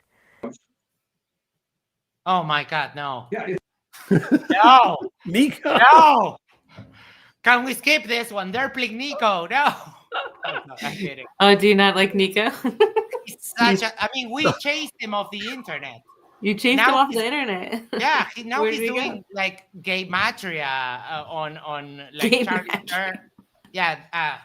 So It's a the joke. problem is, all right, Rusted. What does the Bible have? What does it say is the punishment for a prophet that is wrong? I don't know. I don't read the Bible. Well, Nico does. The punishment for a prophet that is wrong is that they get stoned to death, and it's not by using weed. So Nico prophesied that when I said, "How about you take the $100,000 challenge? Let's go to Antarctica." I said this back. When was that? January, Max? That was the super long stream we did. Remember? Yeah. I challenged him then. I said, "Let's do it." He said, "Oh no, the rapture will happen before then." So I mean, he's got like a month and a half left before he needs to, let himself get stoned to death, I guess. Yeah, we took turns debating Nico, and it was me, Glowby McGlowface, and Peter Markley, and he just stopped doing flat Earth. Now he does gematria nonsense. It's funny as hell. If you look at the flight logs, you go to there's a flight channel you can go to see the flights going from Punta Arenas to anywhere really, and there are no flights on those dates going to Antarctica. Now, that's for civilian aircraft. Military aircraft, they would not show up. So if this is a military operation, now remember, Union Glacier Camp is at the same place as Union Glacier Station. Union Glacier Station is run by the Chilean military. Yeah. See? Military So, control. yes. So this would, I mean, they even acknowledged that there was a military camp not far from where they were. So we're looking at the TFE website. I've noticed that there's really nothing on this site. Like it's really super bare. Like there's what's it called? There's the links to their YouTube videos. But what I don't understand is why you wouldn't put your videos directly on your website. Like you're gonna spend $400,000 or whatever it was on all these people going there, but you're not gonna splurge like $50 or $100 or whatever it is to to put your actual like host your downloads, your videos, because that's what what I've been hearing from everybody is that the reason why there's all these glitches and messed up stuff is the compression on YouTube and this and that, and so why not bypass that and just put it on directly on your site and download it directly to your site. I mean, that's whatever. But another thing, tracking by 060. I was wondering what this company was. I'm like, what is this tracking by these people? This is who tracked them, because when you zoom in on all those little lines that were there, there's little faces on each one. So each line, each color is like a different person that was being tracked. So that's where their GPS came from. And the GPS comes from this company that has partnered with NASA and SpaceX on the Fram-2 polar orbital mission. Super suspect. Here's some clips from there. Like, this is from their site. You don't have it. You just failed to present it. Where do you think it would have been gotten from? Where would I don't know, maybe you brought a GPS with you or something, but you didn't, I guess. Yes, they did. They plotted, you know, that little thing that they did where they all wore a GPS and you could watch it on the Final Experiment website. They did. You see, the Final Experiment website, that's what we just looked at. That company has partnered with NASA, and we're supposed to trust these people. We're wearing GPSs and was like tagging them. Gio, for the things that we brought with us were active while we were on the ground in Punta Arenas and while we were on the ground in Antarctica. But so that's also weird. Why are they active on the ground but not in the air when these people supposedly track stuff in space and track people? I've seen lots of stuff on their page showing, different like boating routes and other routes that people have taken, and it shows all of that detail. So why wouldn't it be able to show you in the air as well? It doesn't really make sense to me. While we're on the flights, it just takes the flights. So yeah, but isn't there like, I hear you on that. Isn't there like official I hear you. So they would have just jumped. I remember we tracked it though when it was going. Somebody was posting the links and we were all looking at it. So it was tracked on like FlightAware. But isn't there like official data from the system, as it were, that is just accessible, or do they not save that? Like just the fact that you guys went on December 14th, do they not save it? So Monkey Cat Pat Pat posted pictures that were taken with the GPS units, and so all of those ones like where you see North America, South America, those are just the flights. So they programmed in to their system the flights that we were all taking, because we all sent them to Will ahead of time. Like he asked me for mine, but he had most of the rest of them already. So he's like, well, what, tell me the flights that you're taking so that I can add it to the system. So I didn't get my GPS unit until I was in Punta Arenas, but you can see there the flights moving around. That's just they didn't.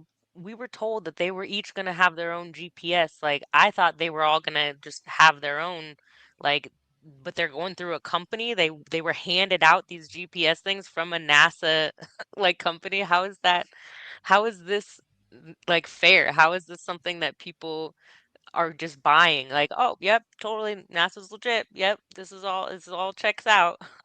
flights. That's just saying, oh, well, he's on flight whatever from Miami to Santiago, and here's where it is in real time.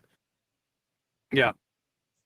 Looking for Joe, I'm looking at this Icelander 1088, and I can only find one flight in FlightAware, and it's only from Argentina to Punta Arenas. Yeah, MC2, do you have like the flight number or what? I mean, how would you look that up? Like what, December 14th? It has a call sign for it, and there's only one flight it's in FlightAware. Yeah, you I don't know what call sign you're looking at, but well, the one that it says on the CSV file, man. Yeah. So have you not looked at this flight? Have you not looked at this CSV? You posted the CSV, right, MC Toon? You should know what's on it. Let me finish. Your Right, FlightAware. MC Is there a reason you can't let me talk? Your FlightAware doesn't go back 9 months. You need a different subscription. Well, it went back far enough to see the flight from Argentina to Punta Arenas, and if that's the number that was on it, like, and that's not the right flight, then that shouldn't have even come up. But if anybody wants to see the stuff that he posted, this was from a few months ago, just go to the Earth Awakenings and type in MC Toon, and see it has all the links for what he's posted. But there it is right there on the screen. And can you post the FlightAware, a screenshot of it? I don't have a screenshot of the FlightAware. Yeah, you don't have anything. All right. Can I take this one first? Because I got you. I was here at home in Uruguay, very calmly sitting, chilling, waiting. And I took this series of screenshots. This is from Flight Radar 24. And Punta Arenas, Union Glacier, estimated Boeing, yada yada, FL 1087, recent flights, and so on. And I have a bunch of series of screenshots of this website as they move closer and closer and closer and closer. And then at some point it updates #1 tracked worldwide. And this is independent. This is all me. This is not from TFE. This is not.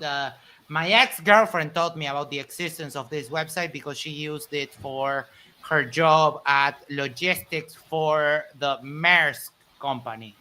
So I do know that this website actually reflects reality because she used to move cargo based on the info that she got from this website. So I do have references that this works in the actual real world. And I'm waiting to send them over to you if you would like. Okay. That's for it. The rest is all you, Toon.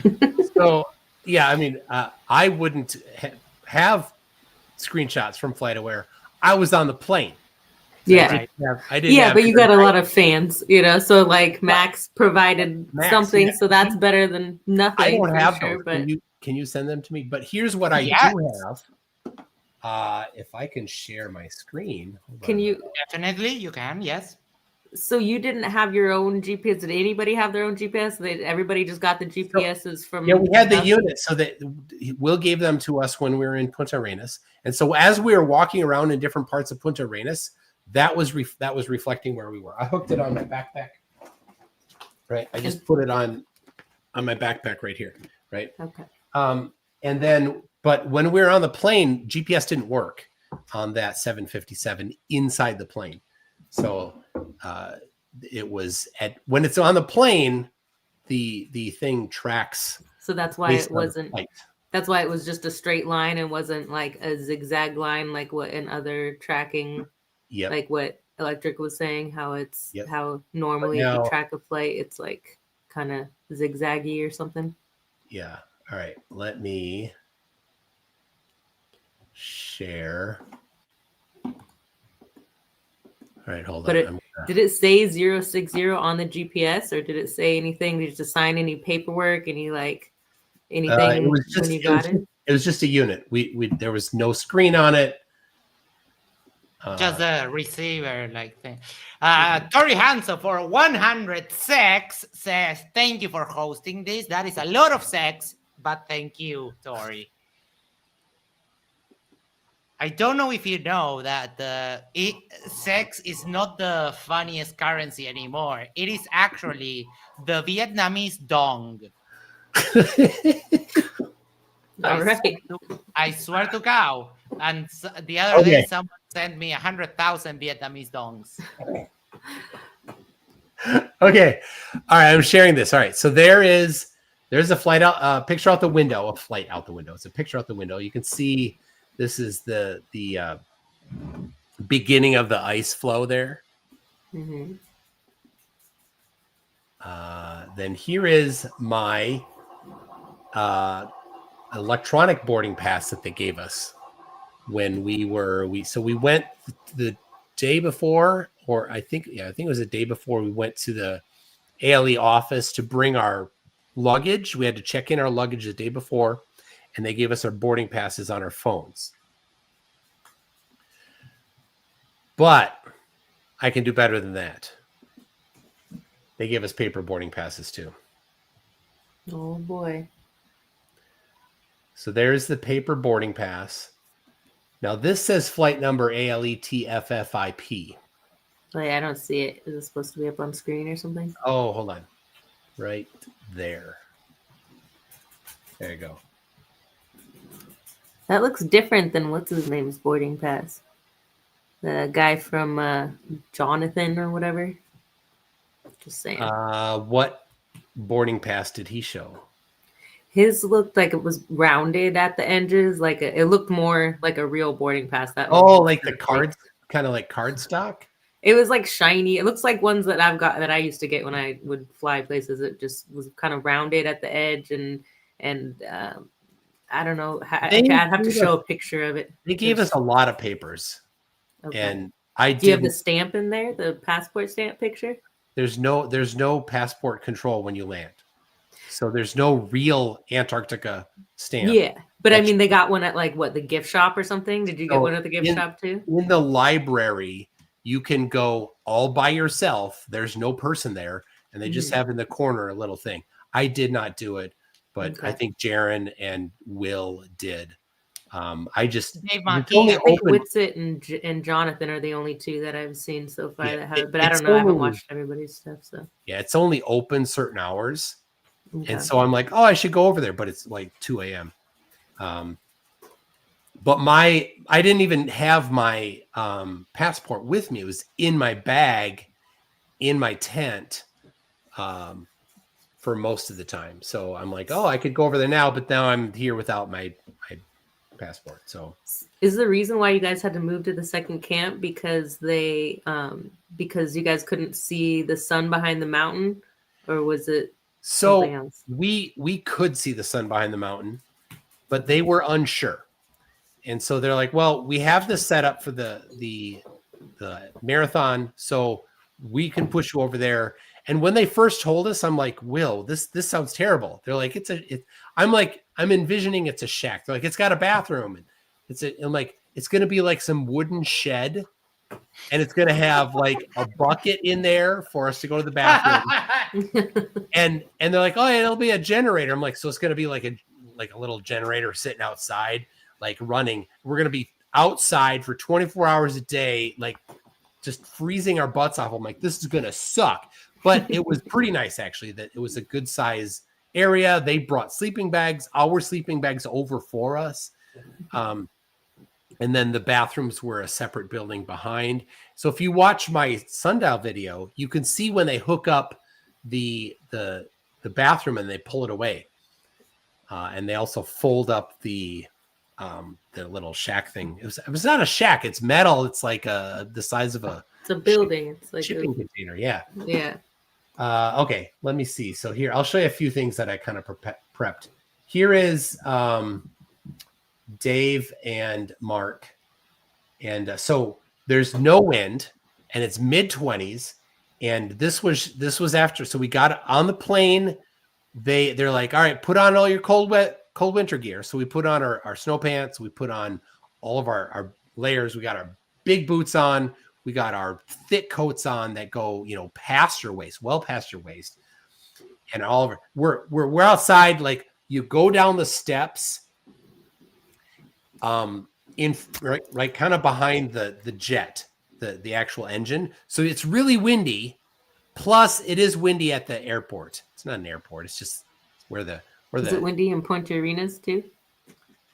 On and off. It was mostly just overcast.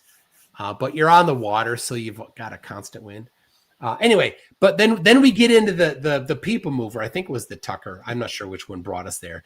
And they got they're really nice. They got the heat, it's hot in there. And by the time we got to camp, all of us were just sweating because we couldn't move, right? We're packed in there tight with all of our thick gear on. You couldn't take off your coat. So we get there, we're all just cooking. That's why Mark is sitting there with his t-shirt and why Jonathan was sitting there with his shirt off, because the sun is pretty warm. You can feel it. Yeah, I remember listening to your streams and to the I pretty much like the only time I remember hearing wind was in Jaron's footage, his chest cam footage or whatever that was released, I don't know, a month and a half or something after you guys got back. But for the most part, it sounded like it was really surprising how little wind, like in all of Whitsitt stuff, I didn't hear any wind. Yeah. So if you my sundial 24-hour non-time lapse, you can hear the wind. Okay. Yeah. Word. Yeah, because it picked up more. Okay. Rusted Monkey Cat Patat says wind pop. The streams love the animals. Oh yeah, it's Stella. Say hi, Aw. Stella. She's my little pup. All right. Let me see this one here. Just so kind of like right behind my head is due south, I think. Here's another one. This is when it was colder. You can see I got my coat on. And this is very close to local solar midnight. And this is where you can see that little bit of a cloud coming up. Mm-hmm. That's where the wind kind of scooped between the valley and came up, and the cloud was there a lot of the time.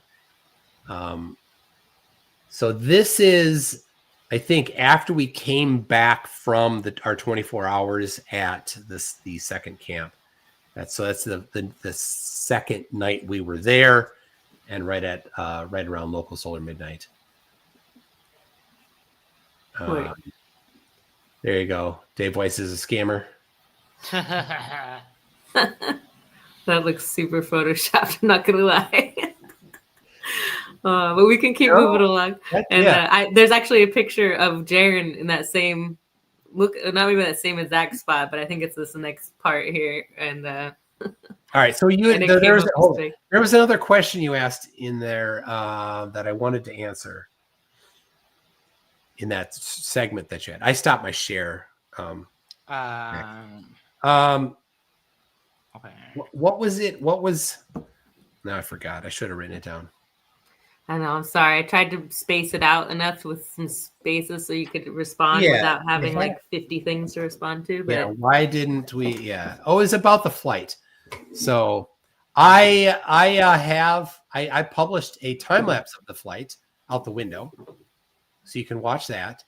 I have a non-time lapse of it I could publish, which I haven't done yet, but I could. I mean, critical thing has here's the question. Australia to Santiago. Here's the question. Mm-hmm. Would a non-time lapse video out the window of the flight mean something to you? I mean, so far everything's meant something to me. You know, it's like pieces of the puzzle. Like it's like saying, you know, one piece of the puzzle doesn't, you know, everything that everybody's posted has kind of pieced together different parts that have made my vision what it is right now. And I know that you guys think I'm crazy, but we'll keep going and it'll kind of, you know, explain a little bit more visually why I think the way that I do. All right. We have 8 more minutes or so on the video Rusted prepared. So thank you.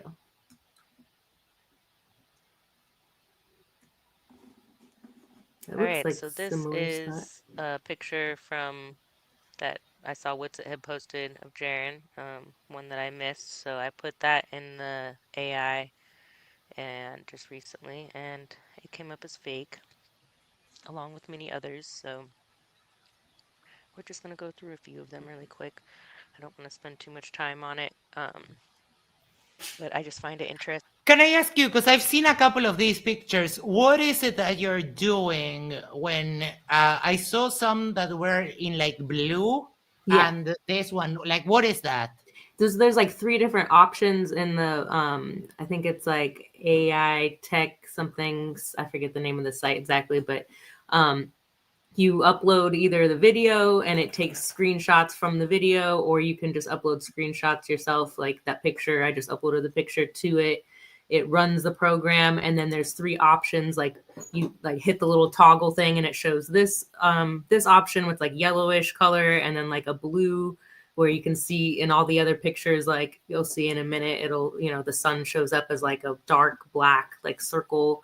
And when I looked at the TFE stuff, the sun was either like not in the sky, or it was like really different looking than any of the other sun, like, you know, from the north or from just random pictures that I found on YouTube of people with the sun right behind them or whatever. I tried to like mimic the images as best as I could, you know, so it was comparable. Like when I think there was a shot with Toon that had the sun was like right behind you, and it looked like it was like in front of your face, and like that, like, you know, came up as edited or altered or whatever. So Okay. yeah.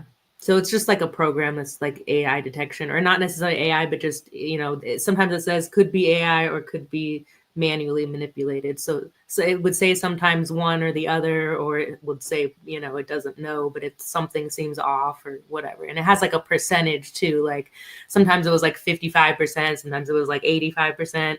It like kind of varied depending on the image. Arnold says for $2, if you could please share this AI detection site with us when you get a chance. Yeah, I can read that it. I'll in the find part it right now. 2. I had to do a part 2. Well, here, we'll show this first. So this is, you see how the sun looks behind him? And it doesn't look like you can really even see it here. Here, I took a picture of somebody's, saved it the same way, online, screenshot, and look at how dark the sun is. And look at how, like, defined it is here. Like it, but in Witsits, you can't see it at all. So, you know, when people say, oh, compression, this, that, the other thing, that's a great excuse, except for everything I saved all the same way. And like on YouTube, the YouTube videos, I did the 360 video. I'll show that here in the end in a minute. And it all came up fine, except for the TFE stuff is the only stuff that didn't come up fine.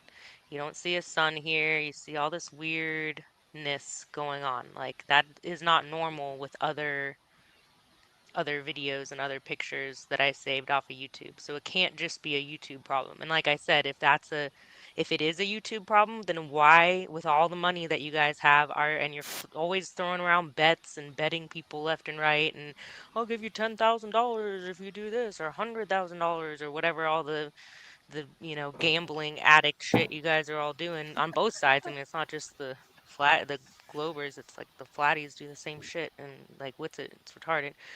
And anyways, if that's the case, then why couldn't you just splurge to put that on your actual TFE website? You know, from what I understand, it doesn't cost that much. So here's Toon, the sun going in front of his head here. And I got another picture of a guy with the sun going, what looked like, you know, really close to him. And look at how different, like the outline, all of this looks so much different. You can see the darkness of the sun, like jet black. So yeah, took actual 24-hour time-lapse footage from the north, put that in, saved it the same way I did TFE, and everything came up fine. So this does not make sense to me. Like, why these all come up fine, I save it all the same way, got the sun in here, everything comes up as fine. Then, see?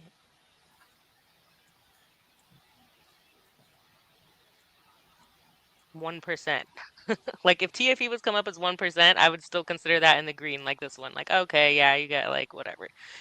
You know, maybe a cloud did something weird or whatever. So like, but a lot of the stuff is like 50, 60, 70 plus %.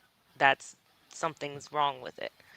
Here, let me rewind a little bit. This one is from the because somebody was saying that the 360 footage. Wait, what is? Well, hold on, no, wait, stop the presses. What the hell is that?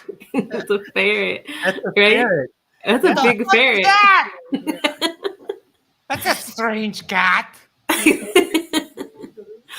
Oh, they're cute. That's a ferret. There you go. Aw. Thank you. Is that new? No, we're ferret sitting. Aw. Oh. Here, just while I have this up, it's called AI Light.ai or something. Sorry, I'm trying to find the camera here. AI Light.ai. Yeah, I could send you a link to it if you want or whatever. I can. I found it. Yeah. So, and I did also another one. I think in the first video I did 2 because I wanted to see if there was, you know, discrepancies between the AI detection, and the percentages were different, but they were still coming up with the same issues. No, this one I found. Disregard that link that I found. When you get a chance, Rusted, send me the Send on you the Discord link? the Okay. link so I can share it to the peeps. Okay, right here. I'll send And it I'll to you keep right it now. going here. Gotta get like compare it with 360 footage. So I went and found this whatever this is, I forget what it's called. Underwater life, this video. And no issues. So it doesn't make sense to me.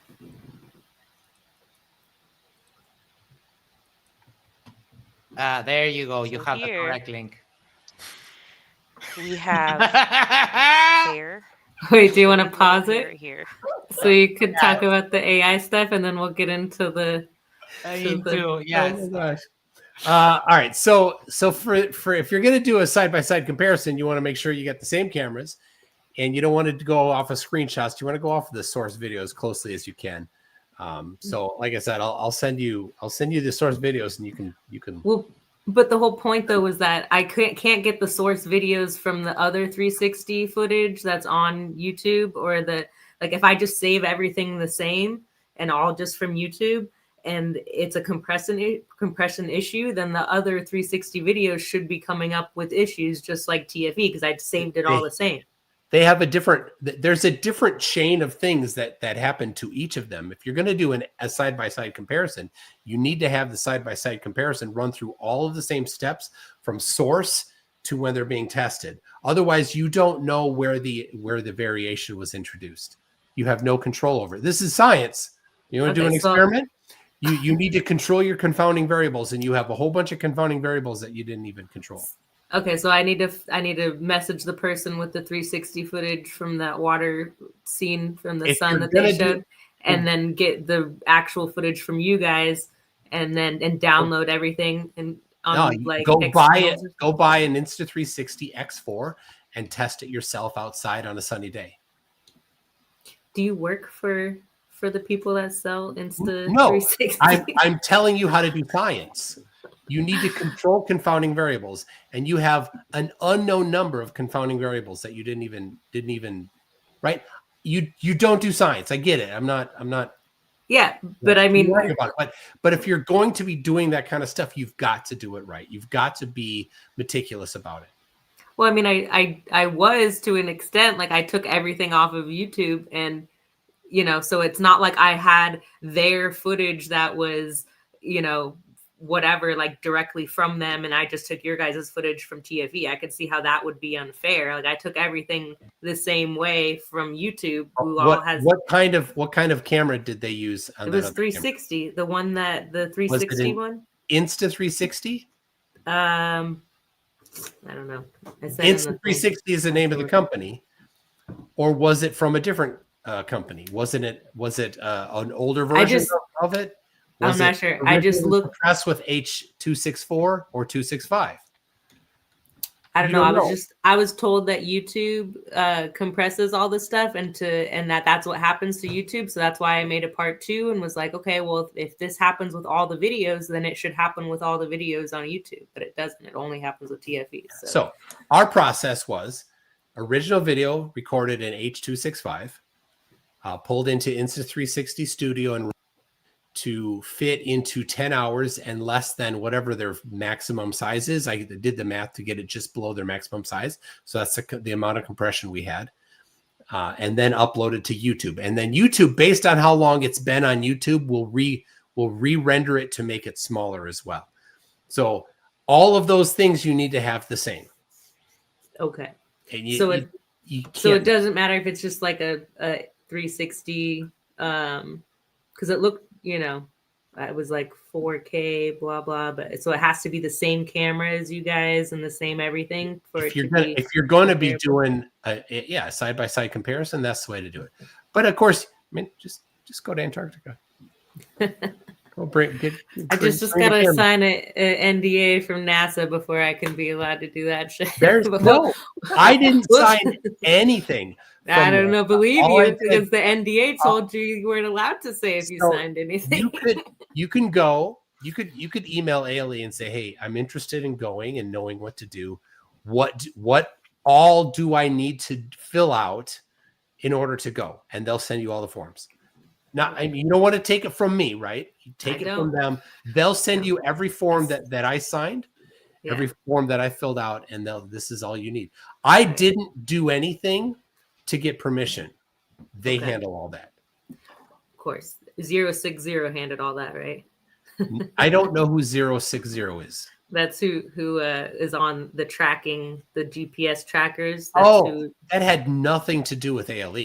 That was just the company that did the tracking, the GPS. Yeah. Now, and you can't diss them because they partnered with NASA. Yeah, and because they put out a bunch of fake images. Because GPS is from NASA. So you can't use GPS if you can't use NASA, right? Really? So all the GPS, everything GPS links back to NASA? Yes. When you drive and you pull up the GPS on your phone, you're using NASA. Uh-oh. So you better stop. I better. I'm gonna boycott that shit. You're I'm gonna going be back to honest. old school maps. Yeah, back to the paper maps. The paper Hey, maps I were can made read by maps. I'm cool with that. I'm old school. by So cartographers in NOAA. we still have my favorite. I saved the best for last. So all right. Okay. Do we need to address this? No. Oh like, my gosh. No, it gets clearly so the much same better. person. It gets so much better than the hair. It gets so much better. You got it. You got it. Like total buzz cut to the scalp. Here, it's looking like there's a lot more hair to me. I also noticed mole, no mole. What? Where? Molegate. Wait, where's the mole? Mole. Wait, It's no. It's not a mole. I'll be zooming in. You'll be zooming in a minute. It's a zit. It's Yeah, a right. zit. A zit. was. Just keep I'm watching. I'm keep like, watching. wait a second. No. I don't want to get this just before You're going. thoroughly debunked. Molegate is All right. now exposed. Just go Oh my keep gosh. playing. Save the best for last here. This is pretty funny. All right, so this is in Antarctica. This is right when he got back and he was streaming with McKeegan. Uh-huh. Mole, no mole. Hair looking longer, hair looking shorter. Hair even looking longer up here too. So was there a mole place that removes moles in Antarctica that we don't know about? Because what happened to the mole, bro? It gets funnier. Yeah. You'll see. There's more. Not much more, but okay, here's a Oh close my up. gosh. Close up. I love this. Yeah, it's really fuzzy now that I've uploaded it on my computer. Sorry, it looks better on my phone, but he's got more of a beard. It looks a lot thicker here, less of a beard here. So this was, with Toon, this was in Antarctica. His face looks more filled out. He looks skinnier here. He just looks skinnier. Like this looks like years apart from each other. The hair like, it too really on the doesn't side look like is any time to me. Like, Look at that. Look at that. He's getting a little my thin up opinion. top there. Here we go. Oh yeah, he's he's going. It's blowing. The wind is every time it blows, it takes a couple of hairs away. Got more molegate. Mole. This was in Antarctica. This was right before Antarctica. This was right after Antarctica. This was 9 months ago. So I guess right after Antarctica would be that one also. And let's see. I was curious how far back Molegate went. Because so here, 1 year ago, no mole. 3 years ago, I mean, no it mole. must be nice to have never had a zit in your life there, Rusted. I missed the 2 year mark. It's not There's as 2 year it. one, too. It's That's so 9 not as months it. ago. No mole. And I'm gonna prove it. Then I found the mole 4 years ago. There's the mole.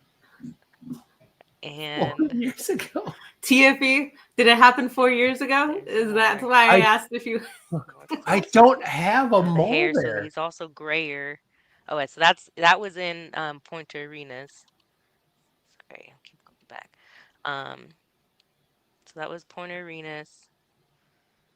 When he came back. So the first live stream he did was dark out. This was right after they came back and before they flew back home. No mole. The sunburn. That's kind of wild. You can get sunburned in where are you from again? Michigan or whatever? Minnesota. Minnesota.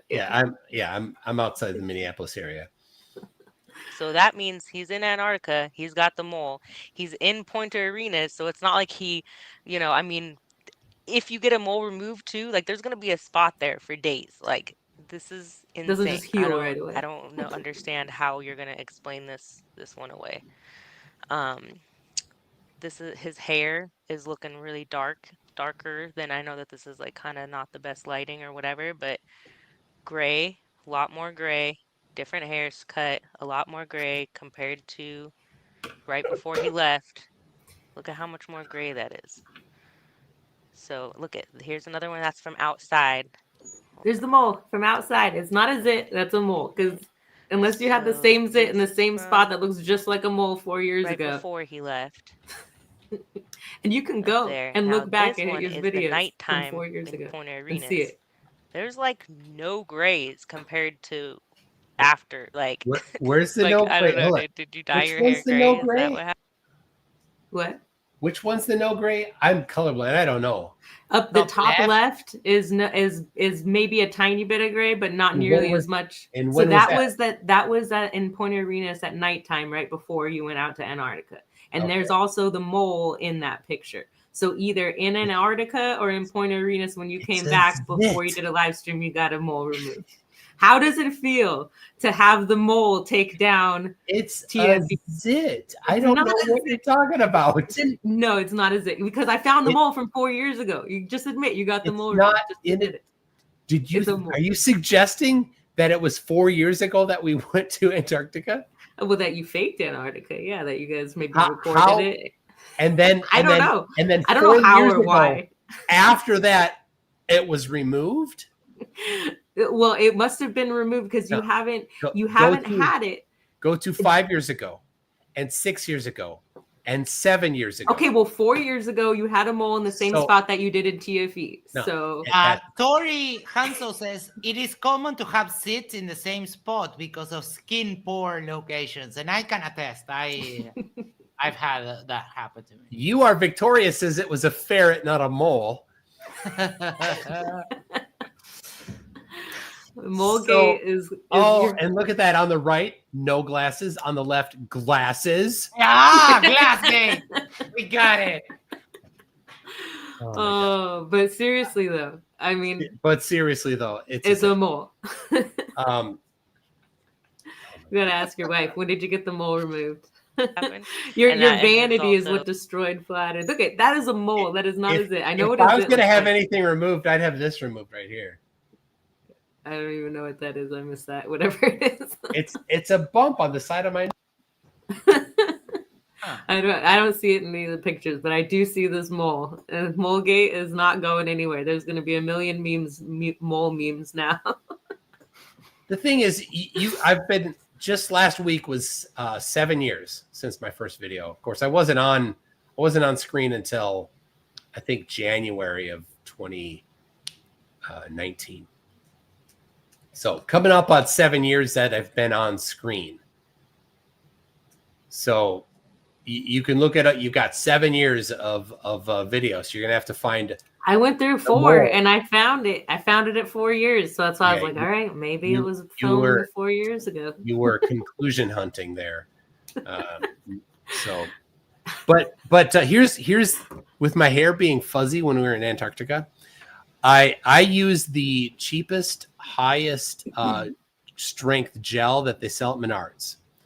I buy my hair care products at Menards at the hardware store, or as we call it, you should be wearing that poison. It's toxic. It's awful. The toilet store, because they sell toilets there.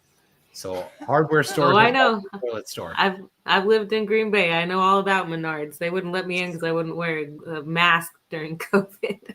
I got kicked out of Menards apparently. Do you not live in Green Bay anymore? No.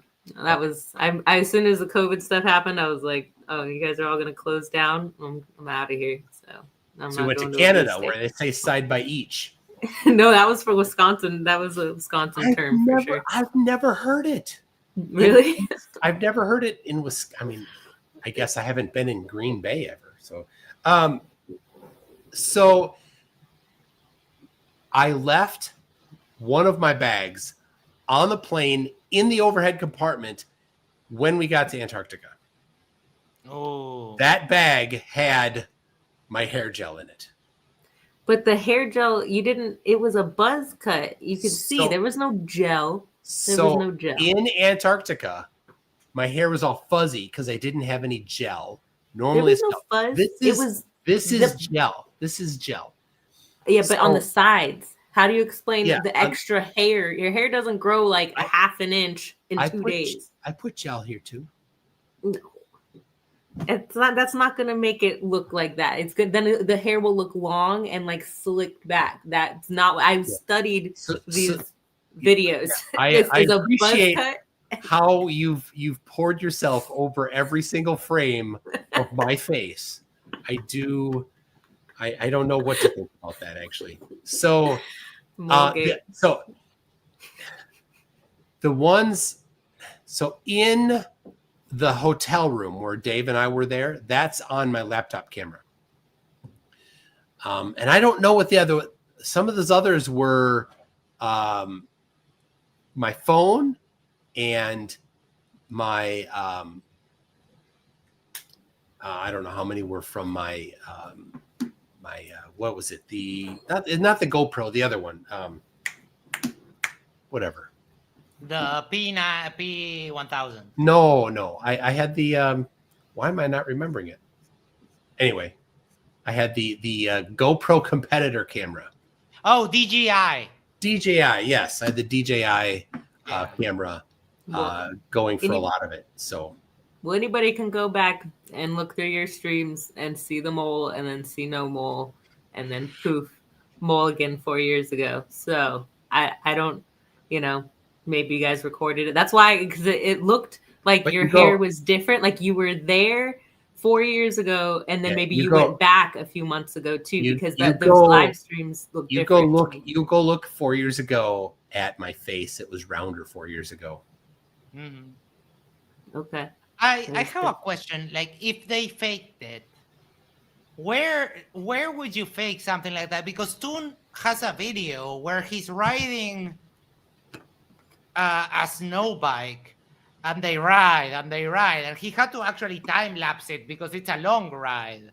Where would you have like? Actually, there was some snow on when I watched Jaren's chest cam footage on the wheel that looked really suspect to me. The way that it looked like unnaturally going onto the wheel. So I mean, how do they make these fancy movies where they're in Hollywood and they have all this background of snow and ice and mountains and all that, and it looks super realistic, but they're not really there, And you got NASA's budget. If you got NASA's, what's the 060 who's partnered with NASA? Like, no, but you're partnered with NASA too. Remember, you use GPS, so you partner with NASA. You do. You partner with NASA. No. I have not done 060 did. I forget what the names of the programs were with SpaceX and some launch something or other. Yeah, thank you. And so, I mean, yeah, I didn't do something like that with NASA. Just because I use GPS on my phone doesn't, I mean, nice try. So, what was I going to say? I don't know. I can share a screen. Can I share a screen? Max? I have a couple of things that I put. Hold on. I mean, at this point, I mean, you can show me. I'll just be looking for moles the whole time. No mole. All right. He wants to share his screen. I'm sharing a screen. Okay. Sorry. Shots fired. Shots fired? Yeah, outside my house. I mean, a couple of blocks away. Really? You got duck and cover? Find your cat? No, it's far, but yeah, they're shooting. Oh, is that Jaren's upside down compass? No, this is my compass. So Slice Barcane asked me to record this. He's like, put the compass on the ground and then just show me from all 4 cardinal directions. So, and you can see the tire prints, you can see footprints. So there's the compass right there. He said he'd give me cookies, and so I did this. So there's south. And so I did this, and he sent me cookies. There's the ALE truck. We rode in that. So I took this with my phone, but you can see in my shadow the DJI right there. There's the shadow of the DJI. That tent right there, that's the mess hall. There's the planes they have there, the Twin Otters.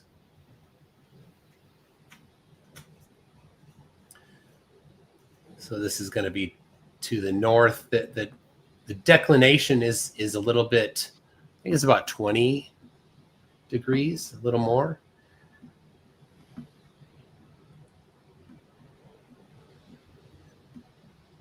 You can see my footprints over there, or somebody's footprints. I thought it was too compacted. You couldn't see people's footprints. No, you can't see. So look at that right there. You see that right near the bottom. That's my actual footprint. So this is, and you can see these parallel lines, the tracks, the parallel lines that people that not people. That's from the snow groomer has that in it. And then so I don't know. There was something that there's a sleigh that they load up with trash and stuff that they bring. It's like a train of sleighs that they brought back to the plane. So I think this is after they had left to bring that stuff to the plane, because the Tucker goes really slow. So anyway, so you can see my footprint there. But it's not. I saw people walking over like where those little ridges are or whatever. Yep. Those little lines, and they didn't disturb anything. And It depends though. If you've lived in Wisconsin, you know the snow that's on the top gets crispy, and then sometimes underneath it'll be like fluffy. So when it's exposed to the sun, it melts it a tiny bit, and then it refreezes, and then it gets hard. You get this crust on the top. So that's what you have with this stuff here, where they did this when we were at the camp there. They had done all the snow grooming days ahead, and so then for days the sun shines on it, and it got that kind of crusty top. The thing is that like even when you're walking through the crusty top snow, I know what you're talking about. I still live in a cold climate now where I gotta go shovel, and I'm chopping firewood right now, trying to prep for winter and everything. So I'm fully aware that like even with that crunchy, especially, I mean, you guys are not like small dudes, like, you know, I don't see how some of that snow wasn't displaced in the footage that was going around of people walking, and there was no snow being displaced, none of that. Chunks would be getting kicked around, little pieces would, you know. But all of that did happen. So, all right, here is, which one is? CK says it's the same in Colorado with the snow, ice, slush. Sometimes there are footprints, sometimes there are not. Yeah, and none of this is actually snow. It's all bits of ice. Look at no mold. Look like snow. Sorry. This is, you can see the sky is overcast. So this is as we are leaving. I think this is the last day. You got more hair and more gray. You just someone just photoshopped this shit and sent it to you right now. This is You're my. like, look, no mole. Here you go. So this is on my this is on my phone that I recorded this, I think. Yeah, and this is for Simon Dan. I didn't publish this. Right, this is the first time I've played this for anybody. It's because your handler just sent it to you. This is MC Toon. I'm in Antarctica, and this is a video just for Dan. Simon Dan, I've been loving the posts you've been putting on Facebook, and the videos you've been doing about the final experiment. You were invited. You were number one. Sad you couldn't make it, but there's a marathon next year. Let me get this just for you, Dan. Hold on. You guys gonna go back next year? Next year. I'd love to go. Next year, Dan. Look at this, just for you. It's it's hard to read, maybe. It's not bright enough.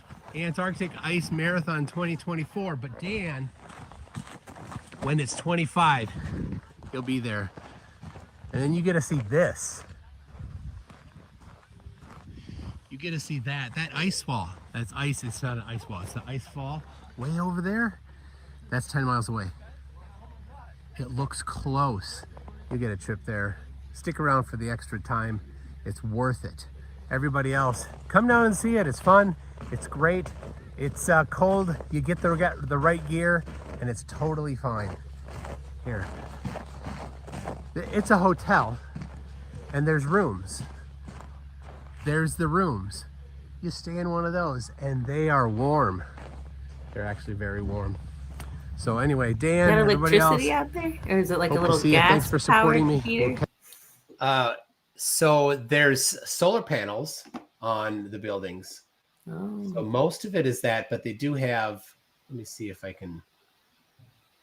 See. And why wouldn't you keep? There. Why would? Okay, do you see over there? See that those are the bathrooms back there. That rectangular building, and those are the showers, not the bathrooms. The bathrooms are the near ones. This is the phone booth on the right, and then behind them is the line of bathrooms. But the far rectangular ones are the showers, and there's solar panels there vertically on the wall. So what was your question? Oh, why would you guys keep your batteries in a boot and not in the heated room? It was maybe looked like 20 or 30 feet away from the left boot under the table that we all saw. Yeah. And why wouldn't you just keep them in the heated area and just go grab them when you need them? Because we needed it 24 hours a day there, and so we didn't. Well, no, but it was just in the boot. There was no cords coming out of it. It was just the boot. There's a cord coming out of the boot. Not the boot under the table. Not in that picture. I have the picture. Oh, I didn't put it in the video. Oh, the boot sitting under the table? The left boot under the table that somebody said there were cords, but there were no cords coming out of it. And somebody said, oh, we were keeping batteries in there to keep them warm. And I'm like, why aren't you 30 feet away in the heat? No, I'll explain it. So Dave had batteries in his boot. Remember, we had these giant boots and we had normal boots. And the giant boots we didn't wear because they were so heavy and it wasn't cold enough that we needed them. So Dave put his batteries, one or two, I'm not sure, in the boot next to his camera with the cord coming out of it. And then I think Mark wanted, or I'm not sure who it was, but maybe it's Mark and Will wanted the other boot so that they could put the battery for Mark's live stream in that boot. But it was sitting under the table because Dave had gotten it out for them and said, there, it's under the table. Go get it. You can use it. Because from my understanding, that boot was there for like a while. Like it was just, and someone said, oh, we kept batteries in it. I don't know. It was the left boot under the table. There was footage of it for days or something. So there are 3 360 videos of it. 2 of them are non-time lapse, so you can actually watch whoever said it there, and you can count the hours frame by frame, every single frame, while checking whether or not there's a mole on my face. Whenever I walk into frame. Speaking of that, one of our correspondents has gone to great lengths to actually get us this exclusive images of the mole removal facility in the middle of Antarctica. That's Thank you. I'm totally saving that. There's going to be so many mole memes coming out now soon.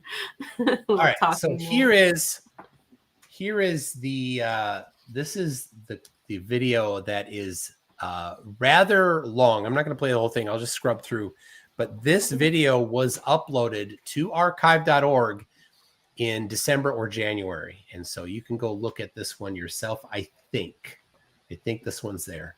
But anybody wants the original video, I'll give it to you if you want. There was another clip. I'm about to head over to the filming location to change the batteries. We're going to ride a snowmobile. So I need to get a little more clothes on. All right. So go into my tent here. Yeah, I'll go for that one. All right. Yeah, just the. I was talking to Mark. All right. Well, Mark wanted to record a clip out there for the show, for Candace's show. And I'm going to ride the snowmobile out there.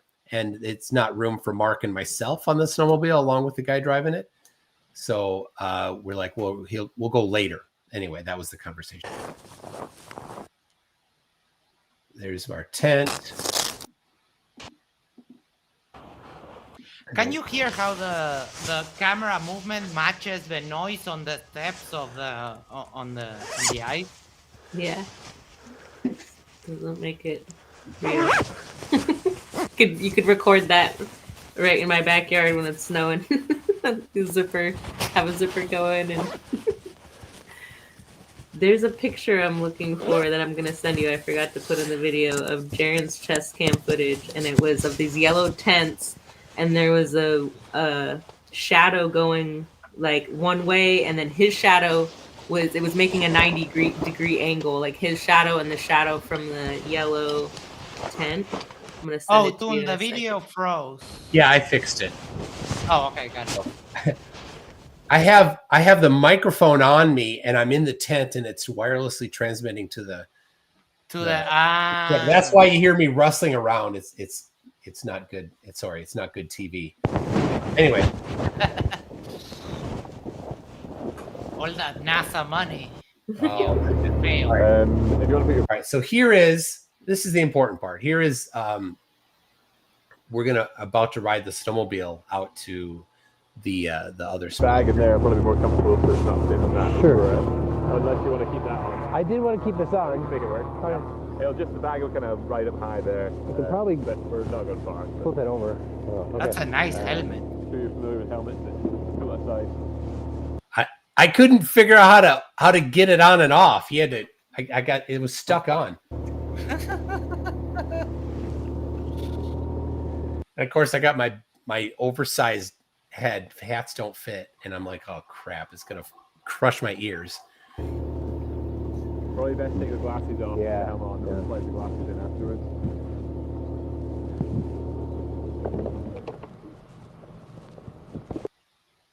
All right. I'll skip a little bit of this. So they're very safety conscious there. So he's calling over to you can see the shack in the background. This is their security area. And so he's telling that the two of us are leaving. So they know, they check people in and out. So if somebody goes missing, they know when they were, when they left.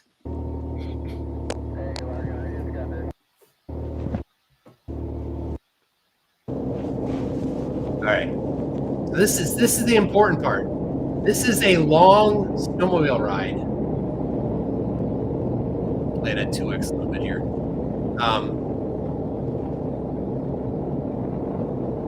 A bit large for a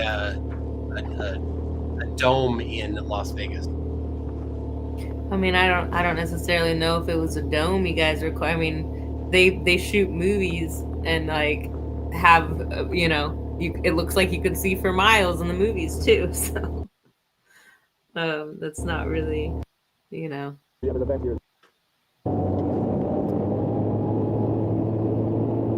So anyway, it's a rather long, and you can download the original and examine every frame. Make sure the shadows are the right angle. Make sure all of the snowflakes are how they're supposed to be.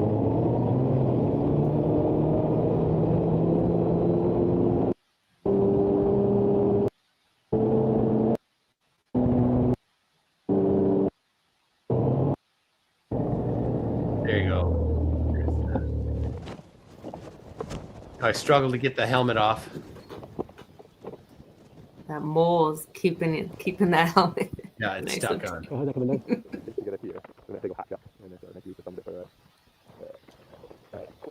You see the sun, the solar panel on the side there? Mhm. 3 of us, I think, are up. Mark, who was came back yesterday earlier than the rest of us, and he wanted to come out because he needs to do some film for the show he produces.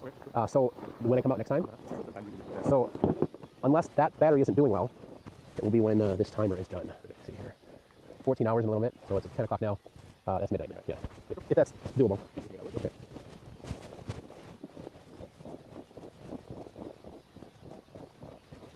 There you go. Anyway.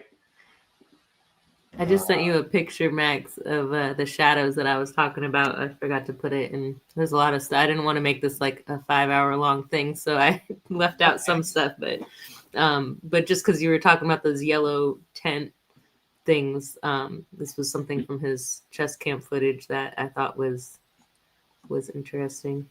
So I know that red line on the right kind of veers down. I just drew it kind of quick with my little pencil. But it's like, yeah, the shadow. Yeah, shadow is that way and his shadow is that way, and it just seems not correct to me. And I thought it was weird that the one side, his passport, if you watch that, I know you can't really see it here very well, but his passport looked closer to like Jonathan's, and didn't have like the rounded edges, and for some reason one side of the passport would burn but the other side wouldn't, and he was trying to claim that like, oh look, here's proof that this is the actual sun. And I'm like, dude, you can burn holes in paper with like high powered flashlights and light bulbs and stuff, so that doesn't really prove shit to me. But that's the only experiment Jaren did. It's pretty weak in my opinion, but whatever. So those shadows don't look unnatural to you, like that one would cast that way while the other's that way? No, go outside on a sunny day with the camera and walk around. Okay. Do the same thing. I'm not kidding. Go and then do the exact same analysis on yours. Okay. So go to a park where there's a whole like a fence or I went in January to where there's an ice rink. And there's around the backside of the ice rink are a bunch of vertical poles, and they splay out at every angle, angling to the right, angling to the left, angling straight toward me. This is all normal. And also, if it were a globe, then why did you have to have the sun be following, or the camera be following the sun? Shouldn't you just, the Earth spinning, so the camera should just be stationary and the Earth's since the camera sits on the surface of the Earth and the Earth it moves with the Earth, just like if you're in an airplane, if you have a drink in your hand, it moves with the airplane. Okay. So it doesn't inertia just because it's not touching the Earth anymore. But of course the camera is sitting on the Earth, so it is in contact with it. So wouldn't that prove that the sun is rotating, not the Earth? Motion is relative. It proves neither. Mm-hmm. Okay. And if you want to establish whether or not the Earth is rotating or the sun is rotating, there's other methods that you would use for that. One would be looking at centrifugal acceleration. So like geostationary globers like Robert Sungenis, they say that the Earth is stationary and that the sun orbits the Earth once a day, right? Versus the sun being in the center, not stationary, but the sun being the center and the Earth orbiting it once a year. It's 365 times faster that the sun has to orbit the Earth for a geocentric globe. And that means it's going to have significantly larger centrifugal acceleration. And what is the centripetal acceleration holding the sun in that orbit? No explanation is provided. So that's the other, but you're not about that anyway. I have a quick question though about the what do you remember geocentrism meaning? Do you remember it being just a globe, like with because that's what I always thought. I thought geocentrism, stationary globe. Yes. For some reason, there's this argument now, and I got all these like Witsit fanboys arguing with me that it never meant that. It doesn't mean that. It means flat station. I'm like, no, I never remembered it being flat. On all the depictions when you look it up, it's globe, globe this, globe that. When I remember when John the Bond flipped and made the John the Bond model, and that was a globe, it was just basically geocentrism, a stationary globe. So I don't know. I know you've been around for a minute, and it seems like the older heads remember it the way I remember it, and then these like new wits at fanboys are trying to like redefine what geocentrism means, and it's weird. They would have to go and edit all the ancient writings. So, the earliest people that said the Earth was a globe, Pythagoras and Eratosthenes, Aristarchus, Aristotle, they all start with the same sound. Pliny the Elder, there's Euclid, all these people, BC, right? Mm-hmm. They were Earth is a globe, and generally said that the Earth was in the center, stationary, but they didn't spend much time on that. I think Aristarchus is the outlier there.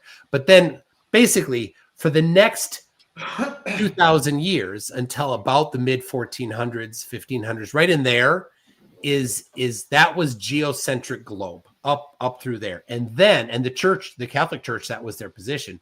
And then Copernicus and Giordano Bruno and Kepler, like these people then are like, no, the Earth is orbiting the sun. And so that was the departure.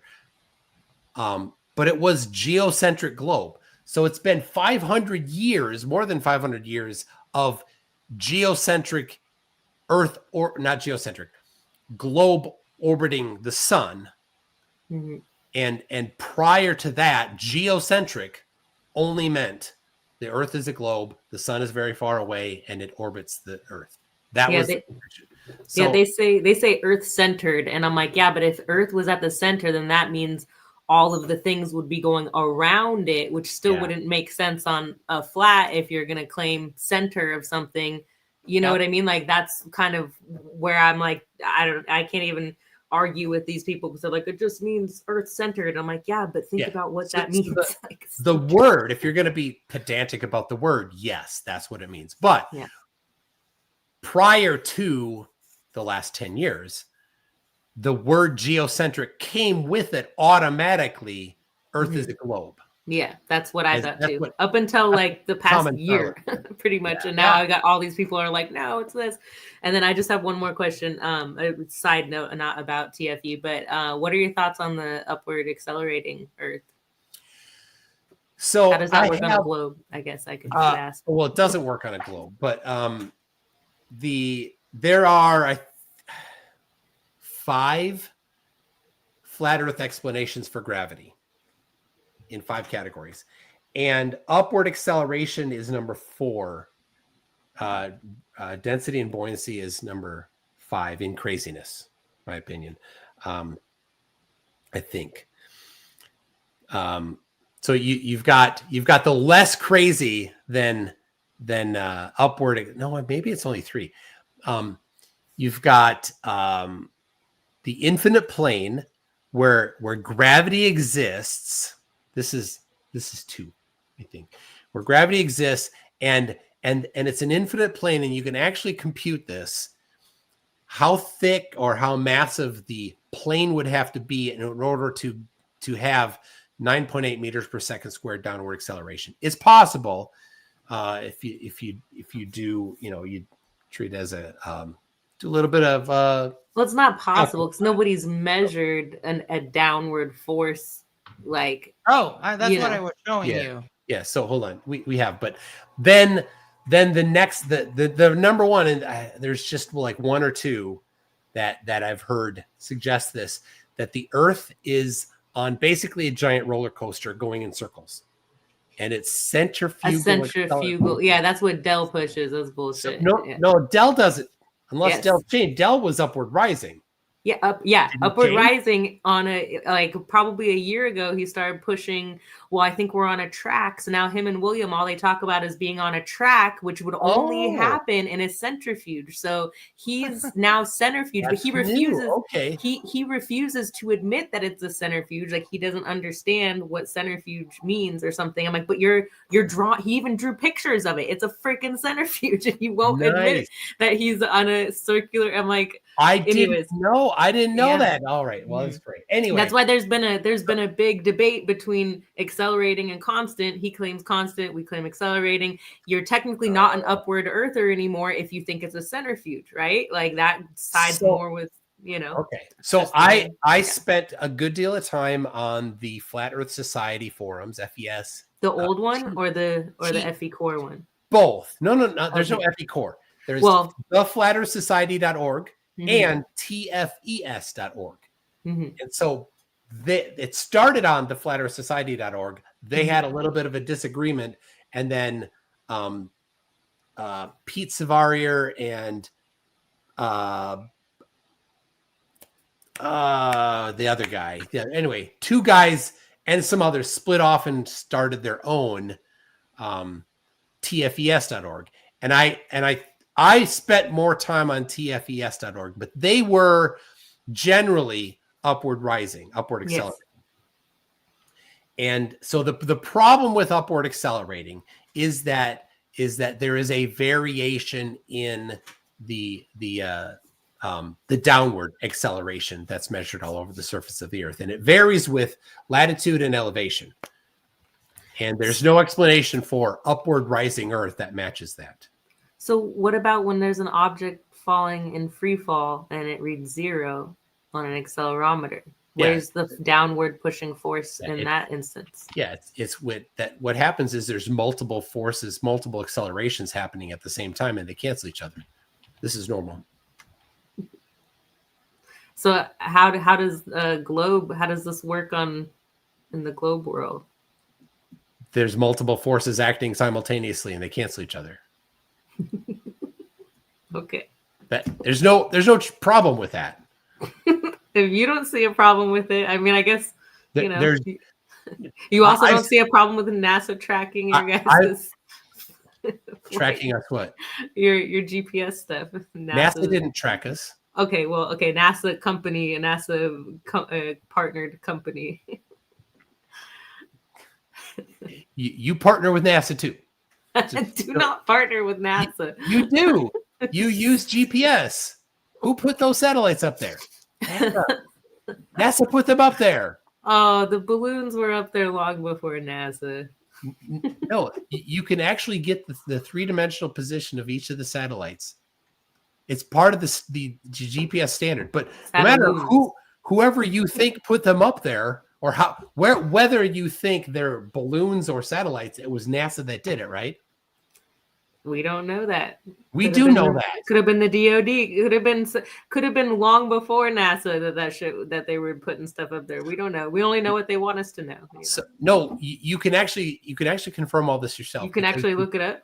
Yeah, the GPS standard is openly published, and the data that they're totally honest about everything. They never hide anything from us, right?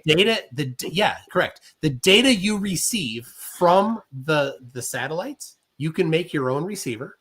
So you don't need to trust any third party. You can make your own receiver, and you can receive the data from it. You can decode the data yourself using the published standard, and it sends out the time, and it sends the three-dimensional location in space where the satellite was when it sent that signal.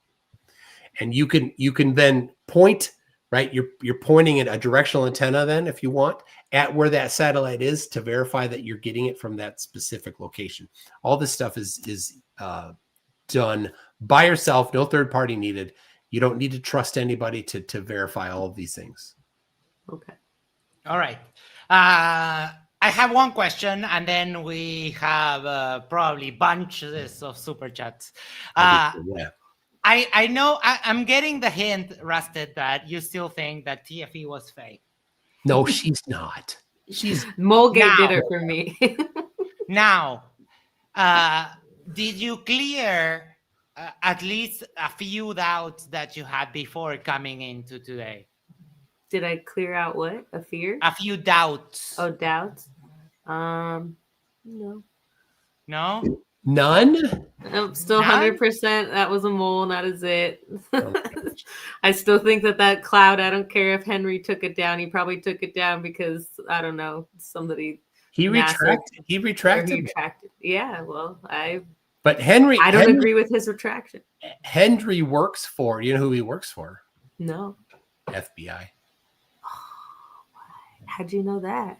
He's published articles in FBI journals. No. Yes. Yeah. Hold on. Oh, he's suspect too. Then you trusted stuff from. He actually works for.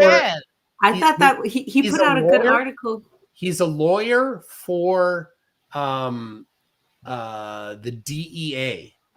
Oh wow.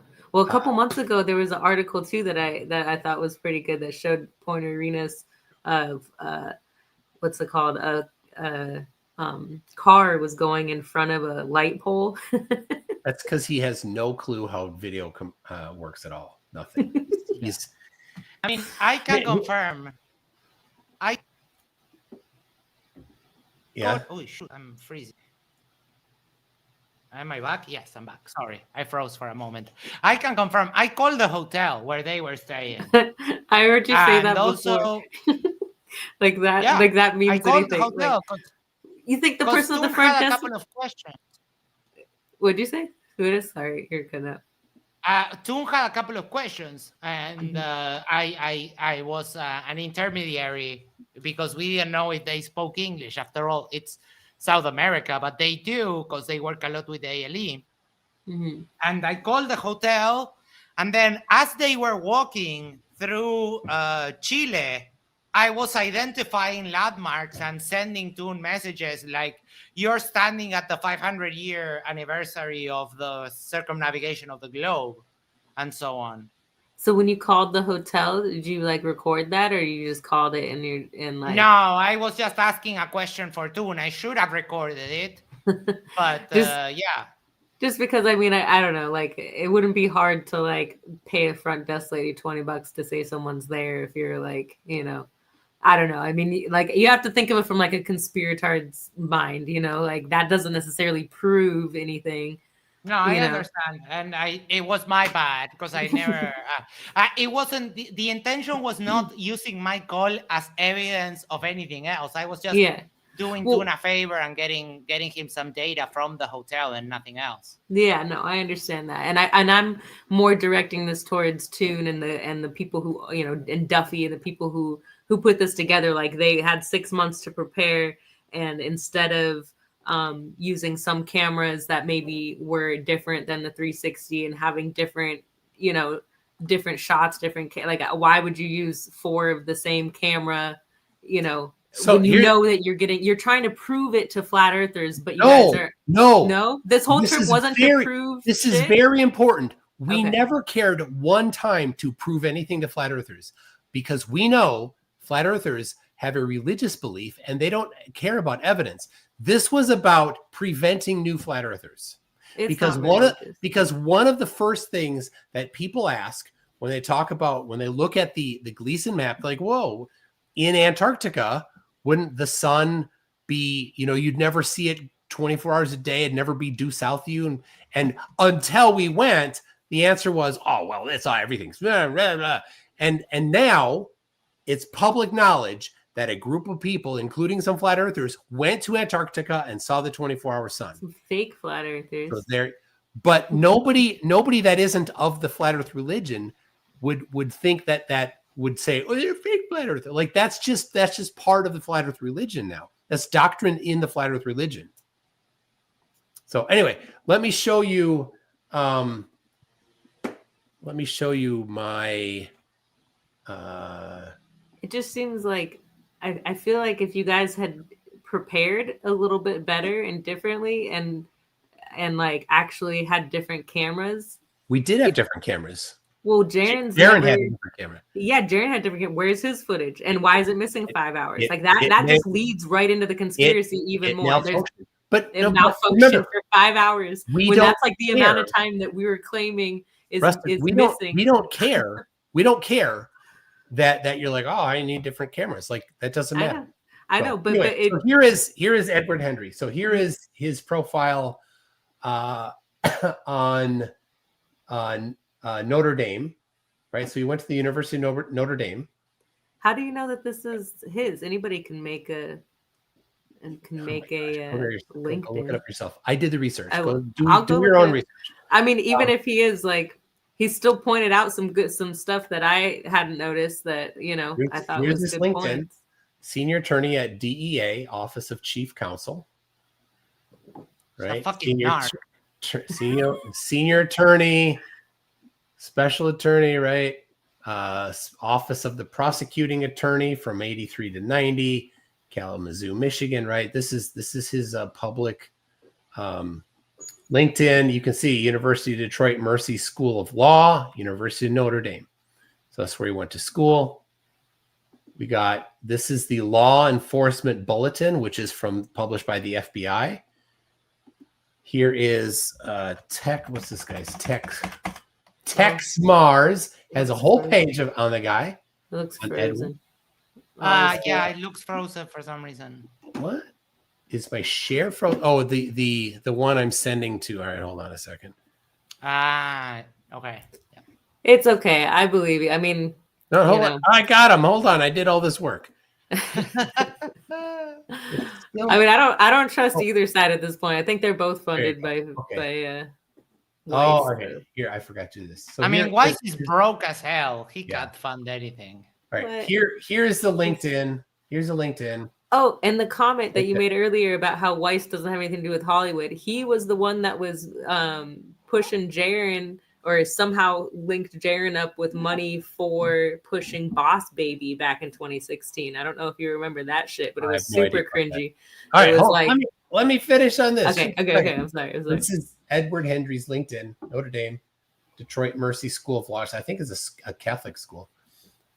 Jesuit. Oh shit! Exposed. Right. You see, too. We could. Here is Tex Mars's page here that has a whole bunch of information on Edward Hendry, talking about this. Giving the place that he went to school. It's on Tex Mars's site now. Then here is the actual bulletin, the PDF of it that's got the. There you go, page 8. So here's by Edward Hendry. When an informant's tip gives officers probable cause to arrest drug traffickers. There's the guy's picture right there. That's an older picture of Edward. See that? Oh wow! When he had hair, a little more hair. I wonder if he's got had a mole removed. Yeah, he's probably got a mole. And then here is on lawyer.com. Here's his this is the actual live link to lawyer.com. Edward Hendry, senior attorney, U.S. Department of Justice. There you go. Word. I didn't. Oh, hold on. Exposed. Yeah, there it is. Okay. So there is. This is good. I did. If anybody wants to, they can find out all this information themselves too. Yep. There you go. Good work, Toon. If only you guys would have put that much into prepping for TFE, we wouldn't be in this mess.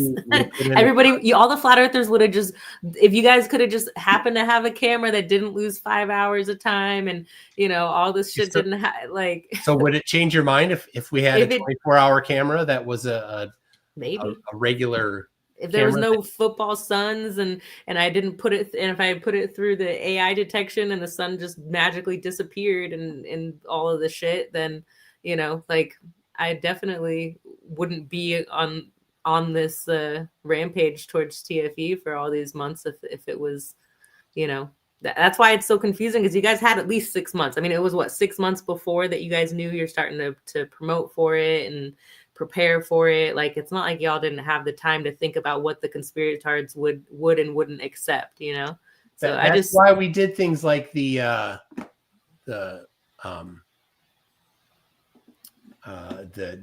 90-degree rotation, right? But that wasn't good enough for you. Nope. Sorry. Right? Nothing's good enough. That's why we don't care, because it's a religious belief. So all right, here is what I mean, I wouldn't say you don't care. You guys literally spent $400,000 to debunk flat Earth and are missing 5 hours.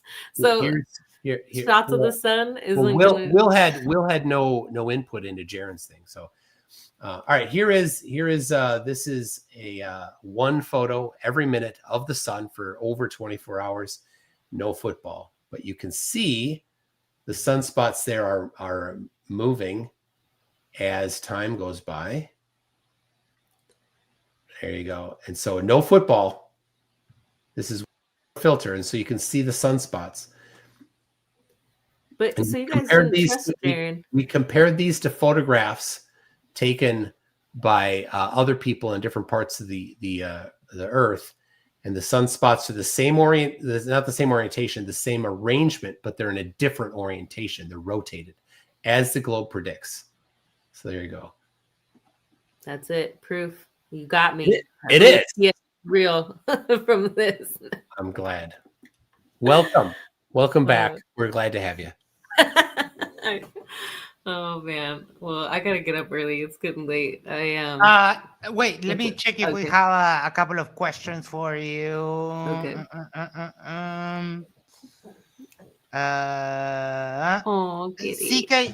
CK does said you got. Oh no, not this one. Hold on. Here. How many cats do you have? Is that the same cat from earlier? Yeah, this is Raccoon. Oh, cute kitty. My dog's over here snoring. Is there anything else Rusted wanted to ask Toon? If not, she can reach out to Toon if she has more questions later. Thank you. So, yeah, there might be more. I'm sure I've forgotten stuff. There's already stuff that I'm thinking of. I'm sitting here like, oh man, I forgot this and that. But it's a lot. It's been like 8 months since I've looked into this, so I had to refresh my memory of of things that I looked into. So there'll be more, and maybe we'll do a part 2. I'll find another mole on some other person that maybe Jaren has a mole or something that I missed.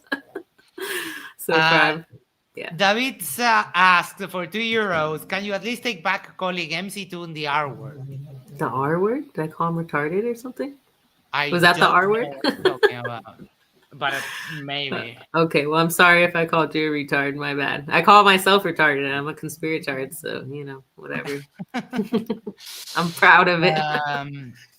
All right. Let me see if I have questions.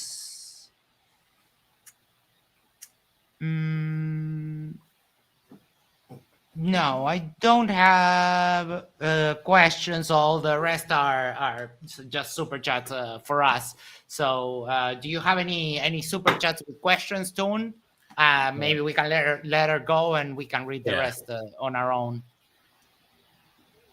Let me check here. Sorry, I usually am in bed by now, so. Yes, okay. Thank you so much for agreeing to this. Okay, I got fun. I got one. The Sun Express is Rusted Sol. Some of us have sailed the southern seas for decades. Certainly you realize none of this flirt nonsense even remotely comports with reality.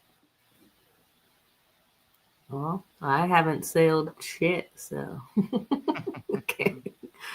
Good job sailing. You recording?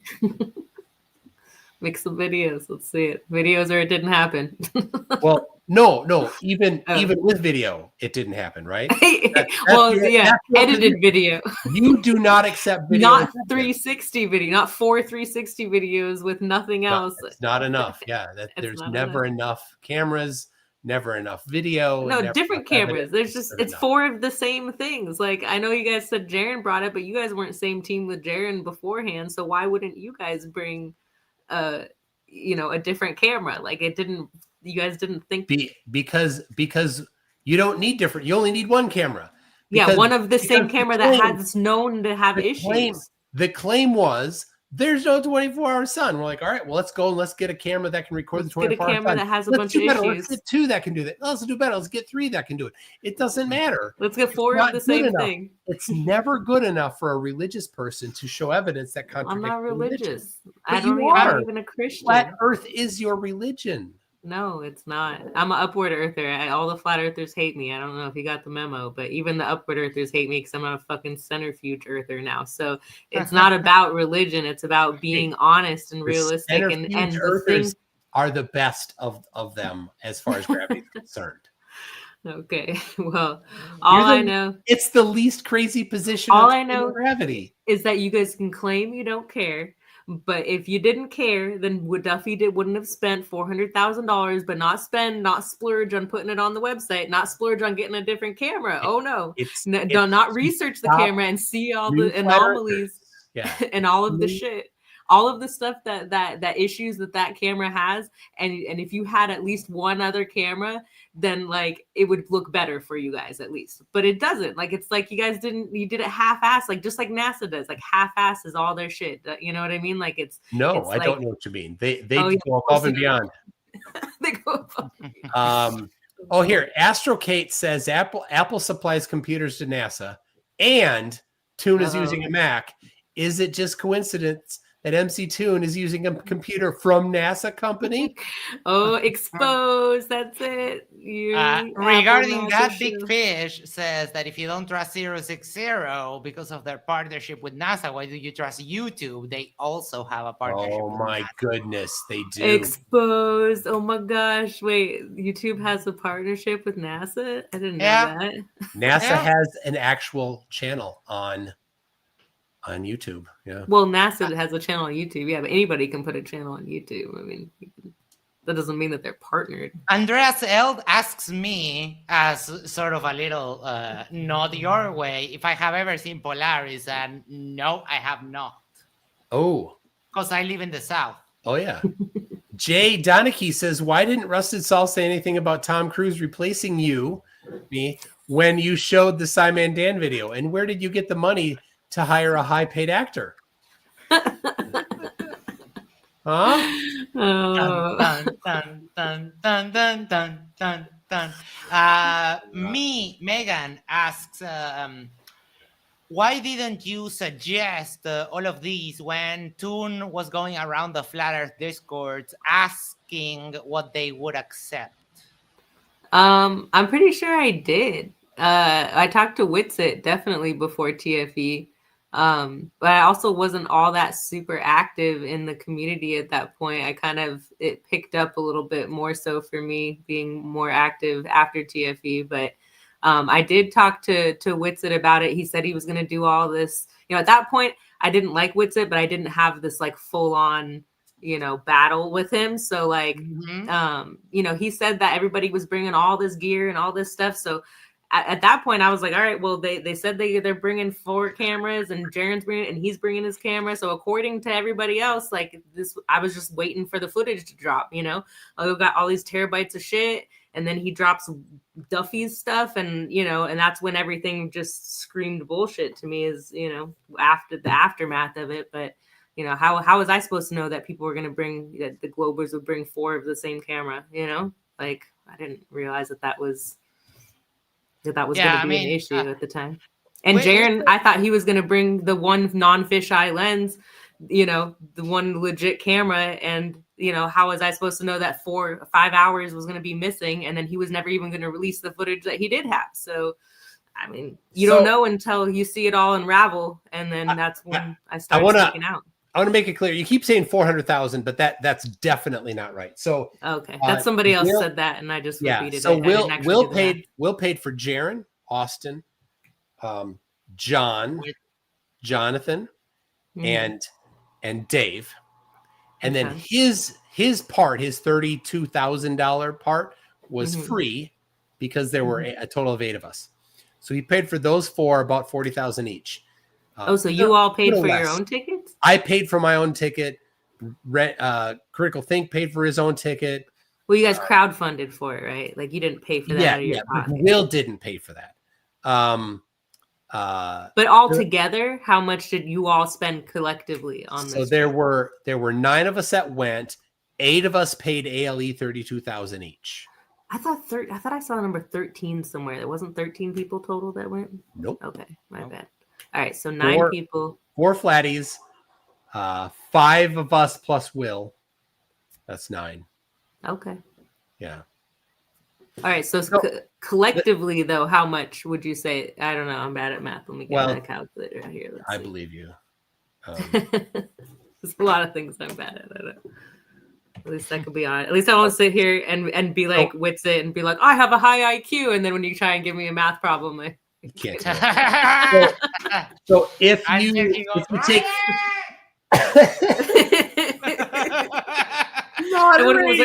what was it? $33,000 each. 32.5 is what we paid to ALE. So 30. You round it up. It's 33. What do you know? It's actually, but that's not rounding it up. So it was 32,500 plus. Yeah, that's right. If you round it up, isn't it once you hit the 5, then you round it up to the. So but it depends how many digits you're rounding to. Yeah. Let's round it to the nearest 100. So like $300,000 ish. So I was $100,000 off total, but Will didn't pay. But still, that's a lot of money to not afford to be able to afford to put the shit on your website, because I mean that's just, you can't tell me that that's not like a cheap way to go. I've been thinking you wouldn't accept it anyway, though. So maybe I would. Does it matter? What matters is that you guys are like, oh, let's bet money left and right. Let's do this. Let's do that. But oh no, we can't splurge. We'll spend $300 on a trip. Rusty, I'll send you every single bit of data that I have. I have it all. I'll send it all. Will that convince you? It won't. So I mean, I don't even trust that you're gonna send me something that's not gonna like mess up my computer, because I'm not I would have to like find a hacker friend that would be like, okay, you can download this. It's okay. That I trust. So you wouldn't even look at it. You wouldn't even know how. The mole convinced me. So until you can provide evidence that was a zit. So all of these things about how many cameras we had doesn't matter to you, right? No, because they're all the same camera. It doesn't matter. And when it doesn't matter how many cameras we had. There was a mole. The sun's not even there. Yeah. 1 second. Mm-hmm. When you're talking about why don't you spend something in the website, the problem is that you need to pay for the hosting, for the hard drive space. None of this matters. How much is that? How much is that? Max. Is that $300,000? Does that cost $300,000? It won't. Hold on, let me finish this but reasoning, it won't please. convince her. I know. I just want to put it out there, but then you have to pay for like traffic, because obviously it's going to cost internet, and then it's not that something that you pay once and you take care of it. No, that will have an upkeep that you like. So I understand. So how much a month? I still haven't gotten a number, like a guesstimate. We don't know. You don't have a guesstimate. Nobody knows out there with all the computer wizards. No, and the everybody problem who's with like hosting video, I mean, you could try getting a quote directly from Amazon on what a website hosting, video hosting website would cost, but they're not cheap. They're not cheap. Going to Antarctica isn't cheap if they actually went, Yeah, but going to Antarctica is a one-time thing. Like you pay, you go, that's it. If you're thinking like, okay, let's say it's $150,000 to host a video website. That's how much it would cost? $150,000? No, I just threw a number. None of it matters. Whatever number it is, X number. It will be once that per month. So if you're not going to, could you just do it for a couple months and then, or a month, and then cancel it, just to like? And then we would have the like. Oh, you're cutting out. Froze. Oh, same. Repeat the last like 5. Yeah, last like 5 seconds of what you said. So if let's say Will does the hosting and then stops it, then the conspiracy will be like, oh, why did you host it? And then to stop it, it will be no, that wouldn't be a conspiracy, because I mean, I'm just trying to see it like not compressed, not with all this weird shit that apparently YouTube does, because that's what everyone keeps saying, that you need to host it on your own. So do it for a month. You can record it not all messed up and be like, here's the proof that it's YouTube that's making this come out all compressed and all weird. Because I don't know. I mean, it just seems strange to me that, you use the same camera, 4 of the same cameras, and then, not invest in actually being able to host it on your own website. It seems like a lot of money to spend to not do it and not put in a little bit more effort into making it not a big conspiratorial, unless that's the goal, to make it a big conspiratorial drama thing for a year, which is exactly what it did, you know. So like it could have been on the flat earth side, like we try to very hard to debunk the conspiracies as they popped up. Yeah, I know. And I mean, if only I could have foreseen and talked more shit in the beginning about bringing a different camera. Do you think if I would have said something to you guys about bringing a different camera, you would have not just said, oh, Jaren's got it covered? Or would you guys have actually brought another I think camera? that with all of the effort that Will did, someone would have done, or someone, we could have borrowed a camera from someone on the community. Like, if that would have been an issue with the many opportunities that Toon did, with going into flat earth discords and asking flat earthers, what would you like to see? Like, what, like, and no one ever said a thing. They all wanted to talk about random stuff, gravity, relativity, and like, dude, he's talking about TFE. Yeah. And they wanted to talk about everything except the topic, which was like, okay, how can we improve this? What would you like to see? Etc. Etc. I mean, opportunities were given.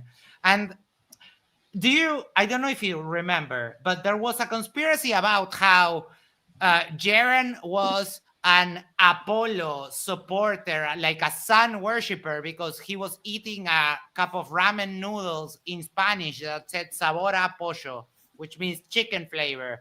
And even that was also a conspiracy. No, I made fun of him for... Oh, look at that jobster. How many years ago was that? That's 5 years ago. Okay. You know what's not there? A mole? There's a mole. I don't gotta zoom in on that shit. This isn't zoomed in. You gotta zoom in on that left cheek right there. Let's see. Mole check. Can you make it like full screen? What's it called? It's a mole. Because I had to zoom in on it to find it. So yeah. I mean, my channel exists, and you can still go get all these videos older than 4 years and find the mole or not find the mole. Okay, I'm looking. I found the one from 4 years ago. This one's 5, 6 years ago, 7 years ago. I forget what you said. I'll go look. The Deception of Rob Skiba is the name of the video. All right, I'm gonna find it. I forgot what else I was gonna say. Something, I don't know. It's late. I'm gonna go now. But thanks for having me on, guys. And thank you for hanging out. I had fun, and I hope that everyone else did too. Word. All right. Rusted, thank you. Take care. Have a no great problem. day. Have a good night. Let's see. All right. Okay. Toon. Hold. Shoot. Why is this? Why? I have to go get rid of some beverages that I previously drank. I'll be right back. You got it. I'll start reading some super chats. Okay, so if I do that, then will that fix my stage? Yes, but does it change it on that one? Why? Why is this happening? I know why. Okay, never mind. I'll fix that later. All right, peeps. I'm going to read off some super chats from Yerba Mate Talks. All right, I read that one. Icy Spin for later. Max, your favorite evidence from TFE?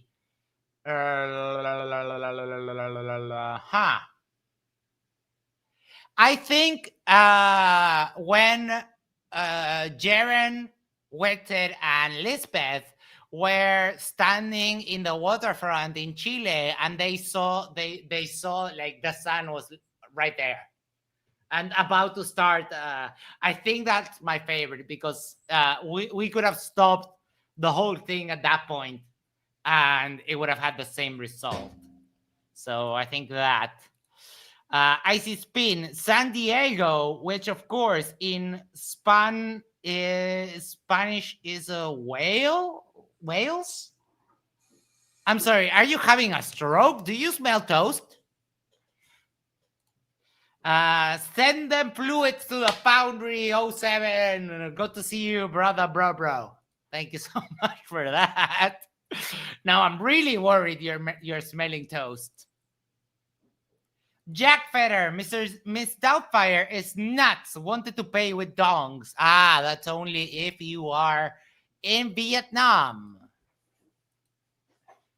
Tim Davidson for $5. Thank you so much. Max, please inform Toon. Toon is here. Okay. Hold on. Give me 1 second. He put those. Tim Davidson for $5 said, Toon, Max, please inform Toon the fake snow I used to fake Antarctica is asbestos based and may need to get checked for mesothelioma. Don't read this aloud. Oh, shit. You have to put the don't read this aloud on That's the at the front. beginning, not the end. Oh my No. gosh. Amateur mistake there. Wow. Pablo for 750 Uruguayan pesos. There is also a difference of 11 pounds between one photo and another. Yes. We saw like the other Toon had eaten this Toon and he like got liberated from inside. Oh my gosh. I've I lost some weight. Some has come back, but I lost some weight in 2024. And yeah, all right. CK for $5 says you can get sunburned in Colorado in the winter with dry humidity and with a few feet of snow. Thank you, CK. Brenda for $2. Give it up, fake clone Toon. Mr. Eman for $5 Australian. Toon now has a DeLorean so that the live streams could happen because he's good friends with Doc Brown. Don't read this out loud. You need to put that on the beginning. I mean, people have to let me know, but it's at the beginning. If you don't want me to read it, it's at the beginning. But also, don't send a super chat. Send me an email. CK, is there any... Oh, we asked this. If she can reach out. Yeah. Thank you so much, CK. Max for $2 Singaporean. Conspirator. Andrea Seld asked that. We asked that one already. Arnold said, so Rusted trusts no video footage from YouTube. Ah, shit. I missed that one, Arnold. I'm so sorry. She only accepts the videos that match her pre-selected conclusion. Yeah. It does look a little bit like that. Icy Spin asked me if we're going to do an after show. I don't think so. We've been going long enough. This is the after show. What are you talking about? Yeah, sure. True.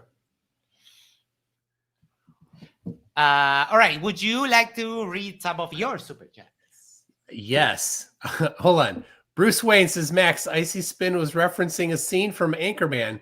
Will Ferrell's character, Ron Burgundy, said on a date that San Diego is Spanish for whale's vagina. Oh, I don't think I've seen those movies. That's so good. That's also where Toilet Store came from. Where'd you get that? The Toilet Store? Oh, okay. That's why we call Menards the Toilet Store. That's what we use. All right. When I say I'm going to go get something at that store, I say I'm going to the toilet store. Give me 1 second. Okay. Yeah, give me 1 second because I'm freezing. I need to shoot. Firefox. Yeah, Firefox. I don't know. I have so many tabs opening, it leaks memory and freezes everything. There we go. All right. All right. Can you hear me better? Yes, sir. All right. Let me see. I got Mr. E-Man gifted 5 memberships way at the beginning. Thank you. Greg Edmond says WTF for his 23-month membership chat. There's still flirfs out there? Yes, there are. It's a religion. Religious people don't give up their religion easily. Oh, yeah. Icy Spin is a new member. Oh. Welcome, Icy Spin. Who are you, Icy Spin? You person I've never heard of before. I've heard of him a long time. Mark Beiser says, if anyone ever takes you up on the 100,000, Don't go through the trouble of getting a loan against your house. Let me know, and I'll front it from my brokerage account. Well, that's a good idea. Maybe I should front it from my brokerage account. I don't know what that is. Do I have a brokerage account? I have a 401k. I suppose I could do that. Jack Vetter says, BS. You believe morons, but question physicists, astronomers, commercial and military pilots, every accredited textbook, yada, yada, yada, etc. Yes. That's the thing. You know, she's like, oh, you needed, like, you did all this and you didn't put it up on the website. It wouldn't matter. I offer all of the data that you said, well, why didn't you just put it up on the website? If that wouldn't have made a difference, then why would you complain about us not putting it up? So wouldn't it change the thing? Jack Fetter says, don't move forward until the video Duffy removed is identified. That's how Flurfs fail to bring receipts. Of course, the video was never removed. Will did not remove any video. And whether or not there was the vertical little clip, there was a vertical line in it. I never saw it in the original video. I only saw the one guy's analysis of it. I don't know. It doesn't matter. Go to the source. None of these people like, hey, can you send me the original video right off of the camera? Nobody's ever asked me that. I have it in Dropbox. I can give it to you in one link. We've seen, for example, Banjo like grabbing videos and editing them and then claiming. I think I have a screenshot somewhere about that. Banjo lies a lot. Banjo is such a disgrace. Oh, Jack Fetter says some guy who said stuff. Yeah, that's it. Yeah, the video that Duffy removed that he didn't remove.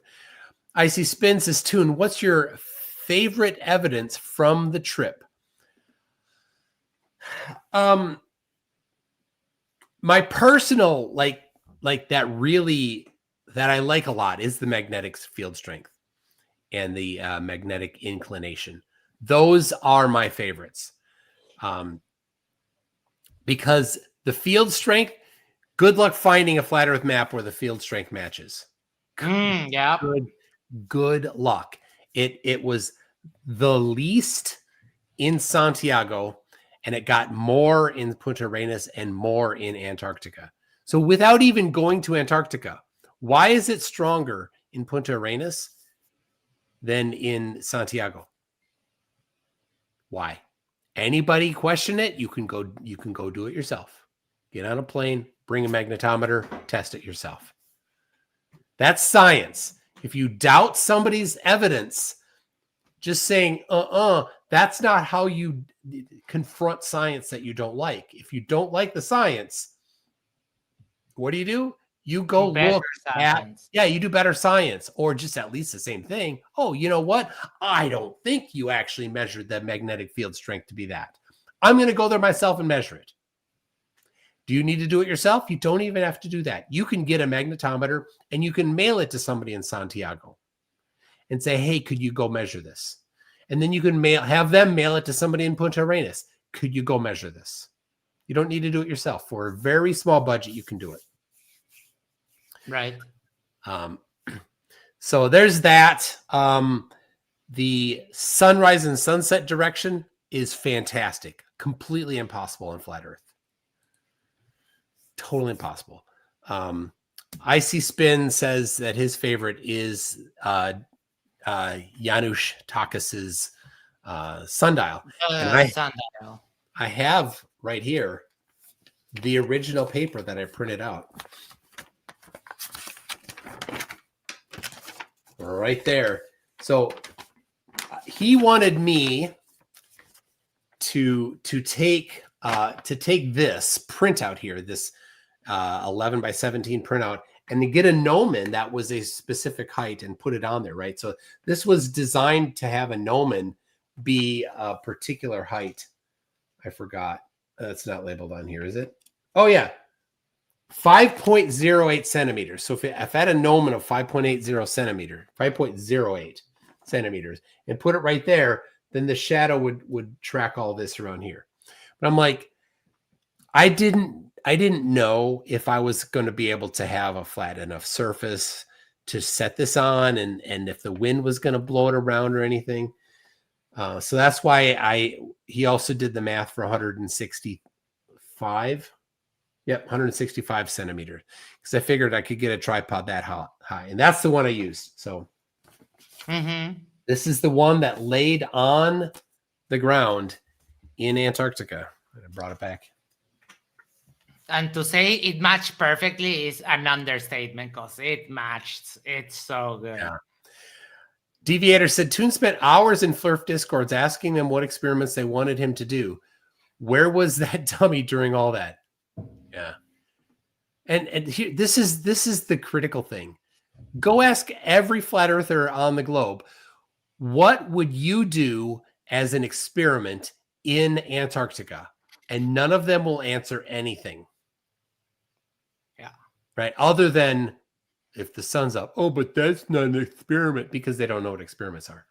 Right. Right. What experiment would you do in Antarctica? Whitsitt would bring a gyro compass in his back. Yes. Such an idiot. Whitsitt is the best. The other day we were talking with Icy Spin on EA with some derplings, and they couldn't answer what evidence would you accept, and it just like it crashed their brains, like literally crashed their brains. Yeah, if you can't answer the question, what would you accept as evidence for something, then you are not a critical thinker and you are not a skeptic about the topic. You have pre-selected your conclusion and nothing will change your mind. Yeah, and the most telling thing is that the other day that we were a bunch of people on your stream, the other day, well, a couple of weeks ago, we went around and everyone came with 4 different things they would accept as evidence for flat Earth. We gathered like 24. Yeah. And everyone kept saying like 4 each we did. And everyone had one different. Like 4 different, actually. Sorry. Yeah. Yeah. Yeah. It was with Jerry No Teeth. Yeah, right? Jerry. That was before he came on, and then he came on. He couldn't provide one, so he got off. I booted him. Yeah, he was derping today on your stream. Oh, he was. He was. The derp was flowing. Icy Spin says Whitsitt was ashamed to face TFE group after seeing evidence he couldn't deny, because he denied it, and that's shameful and embarrassing, and he knows. Oh yeah. Yeah. So Rusted Sol. So I'm a subscriber to Rusted's YouTube channel, and I like her videos on trashing Whitsitt. It's so fun, and she played a little clip of him in their RV. So him and Kai got an RV, and they're bragging about having an RV, and he goes and he shows. He's like, "This is a flat Earth model," and he says, "There is no 24-hour sun." He said. In Antarctica, there's just 24-hour light, and here's how it works. And he showed the coffee cup caustic. Yeah, like obviously, that boldness that he had was, misplaced. Astrokate says it looks like MC Toon will have to go back to Antarctica in 2026 or 2027 to get continuous lux and magnetic measurements, along with 360-degree video using 8 cameras with rectilinear lenses. Yeah. Cool. Okay, I'm in. Let's all go. Icy Spin says, can you give us a never before seen piece of evidence? I played that never before played video of that I recorded for Dan, but never published, right? It's too late for him to go this year. Well, not really. He probably could still go if he wanted, but never before seen evidence. Dun, dun, dun. I mean, I played a couple of things that have not been shown before.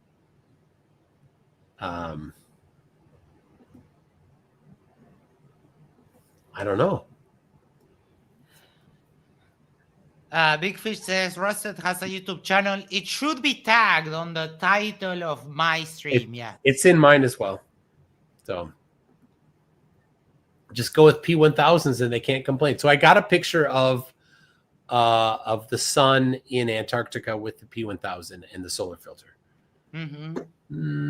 Where is that? Someone was saying that it's funny that the flirts still haven't updated to the P1100. Well, you know what's funny? They're still the Nikon canceled the P1000. Yeah.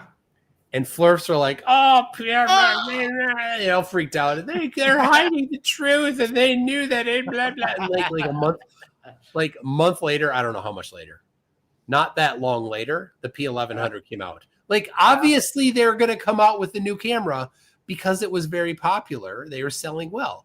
They just needed to they wanted to upgrade whatever they did. I don't know what the exact upgrade is.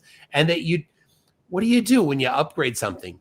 Well, you don't necessarily want to announce that there's a new one coming. You want people to buy the old stock of the old one. So they didn't say there's an 1100 coming out. So all the flatties, and it's probably more of the bird watchers, went and bought all the P1000 stock before the P1100 was put out. All right, let me see if I can find. While you do that, Mr. Eman says, Witted may have been able to pack a gyro compass if he left his ego at home. Oh my gosh.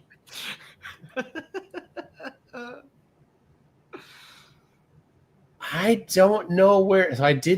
So remember, I left the bag in the plane, overhead compartment. It came down then on the cargo plane 2 days later. So I got it 2 days later. So I did have and the P1000 was in that container.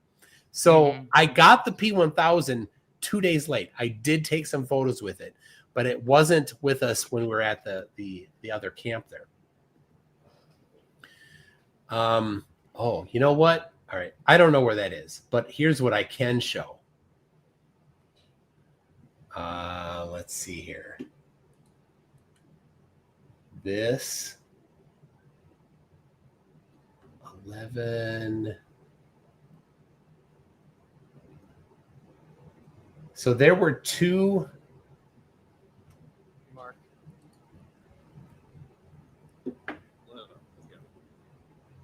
I hear it. How? All right.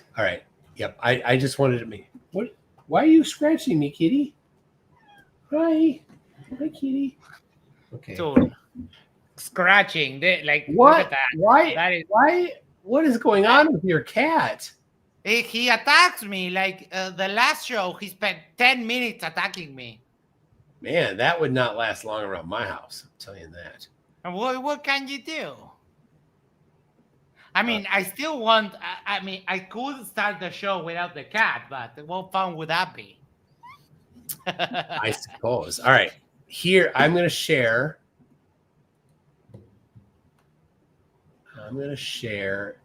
Just a little bit of the meeting here. Okay, you got it. Yes, I got it. All right, so this is the pre-trip meeting from November 26.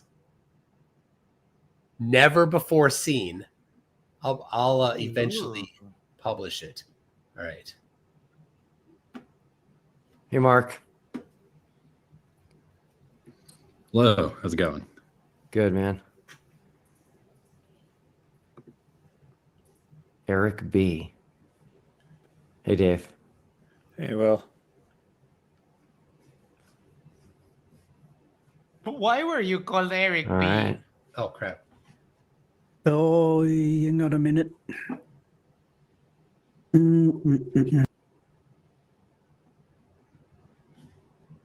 Sorry. All right.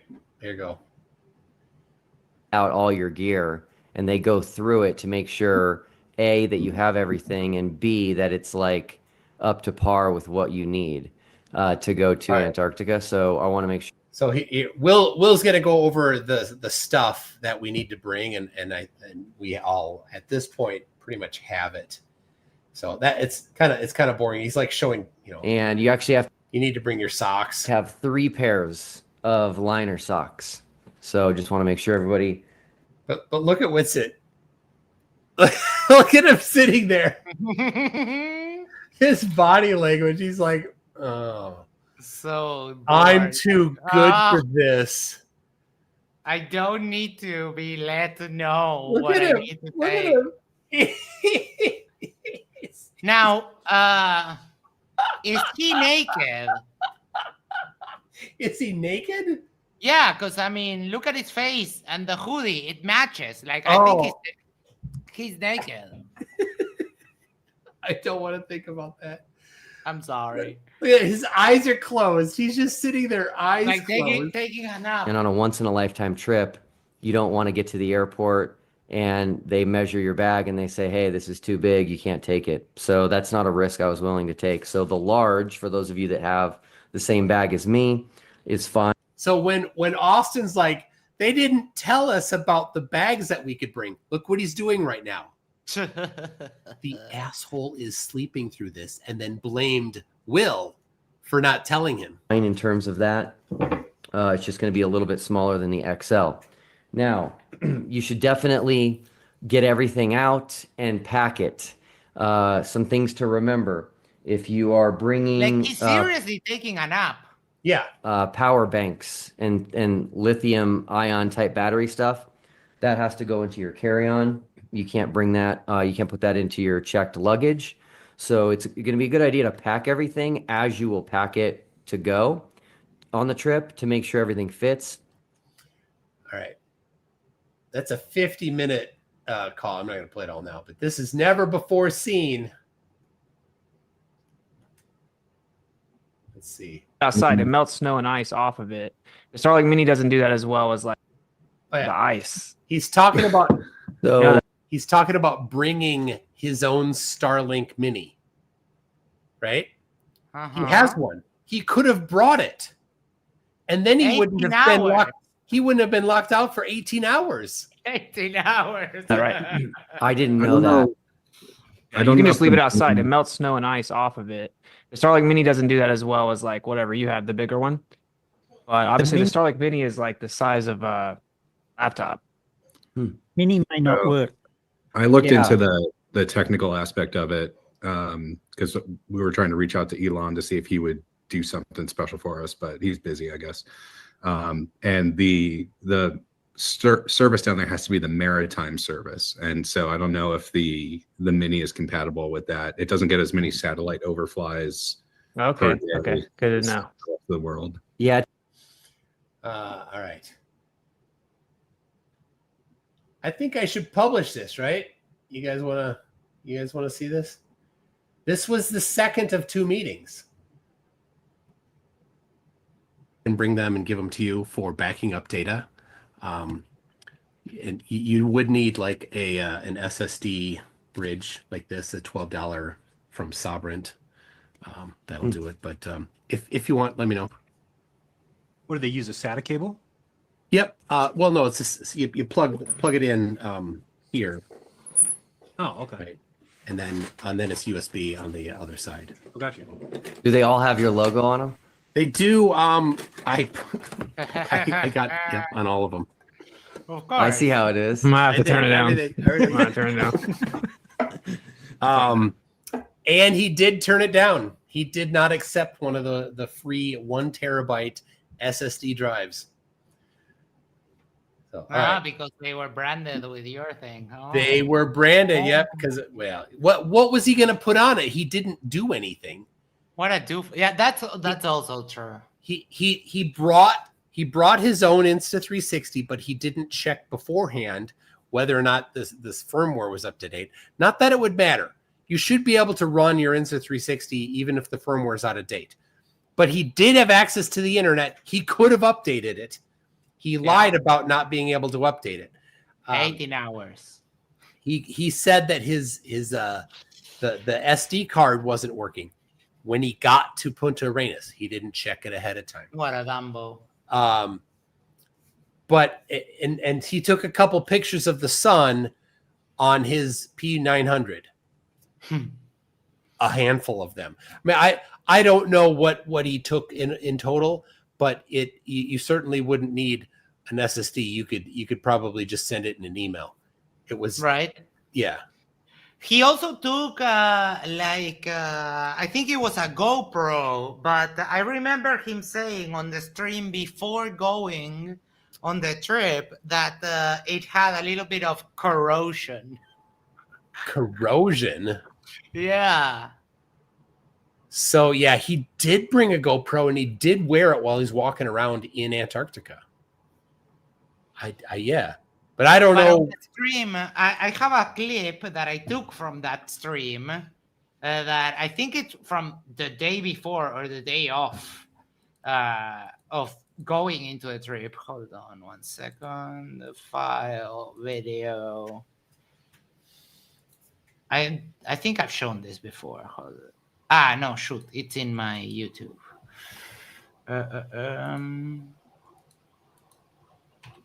Boom, boom, boom. My channel. Studio. So while you're doing the Exoplexia Gaming says he's admitted a few times in Geo's server that he totally forgot about going till just a few days before going, which is absolutely ridiculous because I just showed I show you a clip from November 26th, which was just a couple weeks before he went. Like if he actually really forgot, it shows how incredibly stupid he is. How could he forget about going on a major trip to Antarctica? You don't forget about that. No, that's not something like you forget to take your meds in the morning. You don't forget that you're going to freaking Antarctica. Like the excitement, the anxiety, the everything. Like if you're taking a bus to go to another city for vacation, you remember. Yeah. You're telling me you're not going to remember that. The thing is that he thinks he's so much better at whatever, at everything, that he thought he had it all covered, but no, he's a dummy. And this is what he was saying like before. For Flat Earth, no matter what happens, if we go there and it's cloudy, win for Flat Earth. If we go there and there's a 24-hour sun, win for Flat Earth. If we go there and the sun sets, win for Flat Earth. Can you explain to me how if they go there and there's a 24-hour sun, it's a win for Flat Earth? I can't figure that out. Yeah, that is pure cult. I mean, that's textbook cult, right? Yeah. Everything, or not cult, conspiracy nonsense, right? Everything proves the conspiracy. If you find evidence for the conspiracy, that's evidence for the conspiracy. If you don't find evidence for the conspiracy, that's proof that they're covering it up, whoever they are.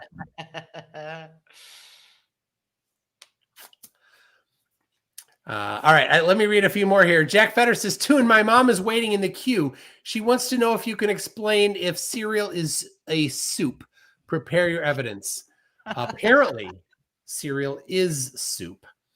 That was a topic of discussion quite a few years ago in our house because of a Vsauce video. Tim Davidson says, spent a night at Helbert's Hotel. Kept asking me to change rooms. Worst night ever. What? I don't know what that's about. I don't get it. Helbert's Hotel kept asking me to change rooms. There's something about Helbert that I don't know. I don't know who Helbert is, what that is. Jack's brother, Jim Daniels, says, NASA bad? Remember that next time you or a loved one needs to have an MRI done. Yeah, that's what's ridiculous. Like to just say, well, you know, this company did something with NASA, therefore. Right. You can't do that. Your phone. You can't use your phone because NASA has a partnership with whatever company it is that your phone is on. Right? Microsoft, Google, Apple. Well, you're done. No phones allowed.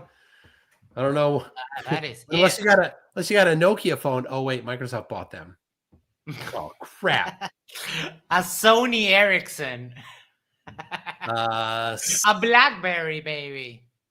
And you don't think they have a deal with NASA? Of I course don't they know. did. BlackBerry doesn't exist anymore. I know, but they did. Like NASA had BlackBerry phones.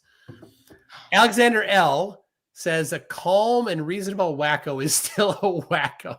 The utter denial of reality is fascinating. It is. And I kept telling her, like, just at the end, like, it's a religion. Flat Earth is a religion, right? She had a conclusion that she chose before she started investigating the mole. Right? Yeah. And it doesn't matter what evidence she found, it was going to convince her even more that the earth is flat. That's it. Jack Vetter says, keep going. How long are you entertaining this derp? Well, we wrapped it up. Max was You know me, I can keep going. Max, yeah, and especially when there's a redhead. Alexander L says she's blatantly lying about this AI detection site. This is the key thing here. Flat earthers lack expertise in anything necessary to evaluate whether or not evidence is real or whether or not the earth is any particular shape. She doesn't have any forensic photo analysis expertise. So she just went to a website on her phone. In a couple of super chats, Kate has a really good point regarding this exact same thing. Okay. Icy Spin says #AgeGate. Yeah, so like the hair, the gray hairs, like intense bright sun versus a dark hotel room. Right. You and a different camera. You don't think there's going to be a difference in the coloration of things? That's stupid. Of course there's going to be different colorations. So Astrocate says real video can come up as AI generated if you post-process the image with software that uses ML processing like denoise, stitching, and deblur. Yeah. And so when you upload videos to YouTube, they recompress them. Everything. And over time, they will recompress again the recompressed video. So it'll get recompressed multiple times over time when a video is no longer popular. If it's been a while since a video has been played or its play count is low, YouTube will just kick it off and say, let's re-render it so it's smaller. And they get pretty aggressive on the compression as they do that.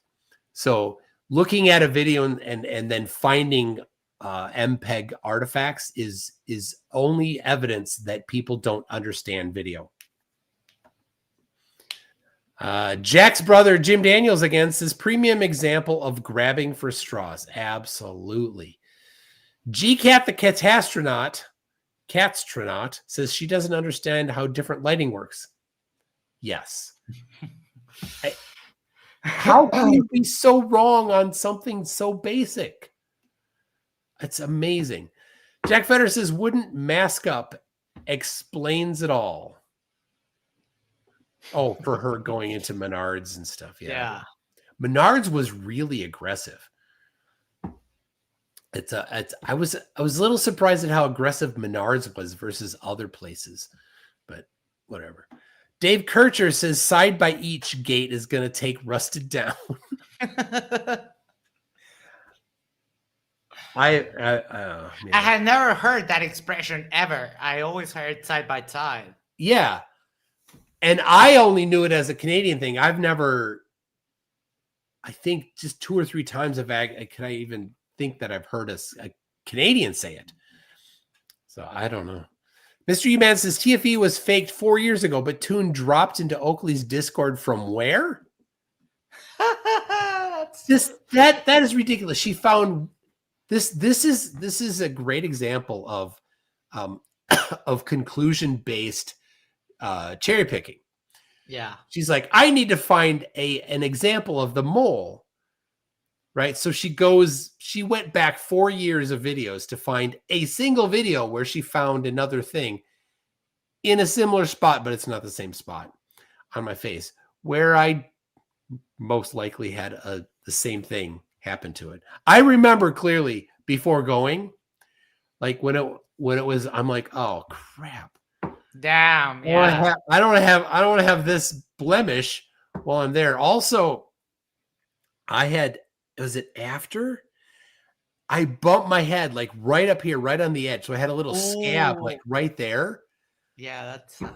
And I'm like, I don't want that showing up on, because we're gonna go for the global tour. Right? And immortalized forever in the annals of history, of internet history. Witsit talked a lot about going on Candace Owens' show. So never happened. Well, we were going to debate. Witsit and I were going to have a debate on Candace's show before we went. Before we went, we both signed a contract saying we would not say anything before the show. Huh. We both signed that contract. I did not say anything. Guess who said something? Oops. Austin. He couldn't shut his mouth about it. He was talking about it constantly. Maybe he didn't read the contract he signed. I did. It said we don't say anything about it. I didn't say anything about it. He's still waiting. He's in his head. Any day now, Candace is going to call him to go to her show. But, I mean, as far as I can tell, Candace realized that there's no 24-hour sun, and she dropped that.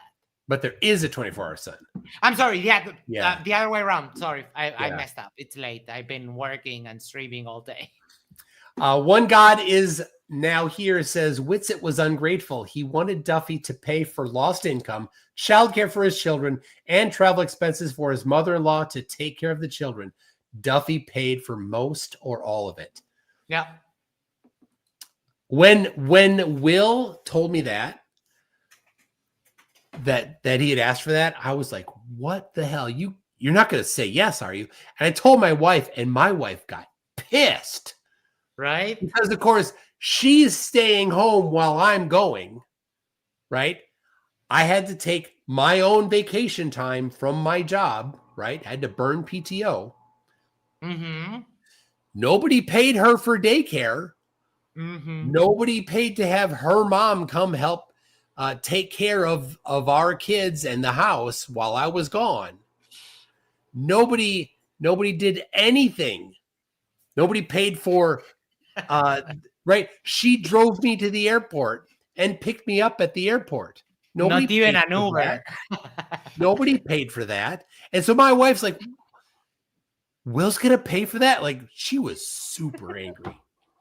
Really? I mean, Will, you say, I think you said it best. Will was about taking down barriers, and well, if it was a barrier, okay.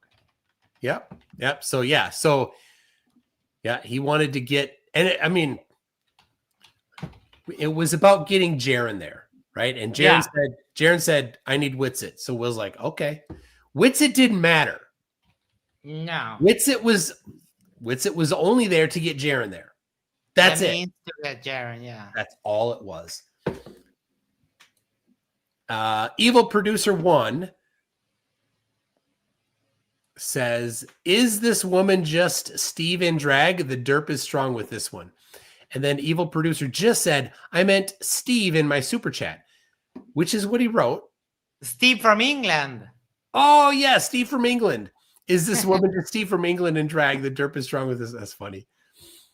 Cal, member super chat for 20 months, says, hi, all. Jay Donachie says, picture frozen. I fixed it. I had a couple times where it was frozen.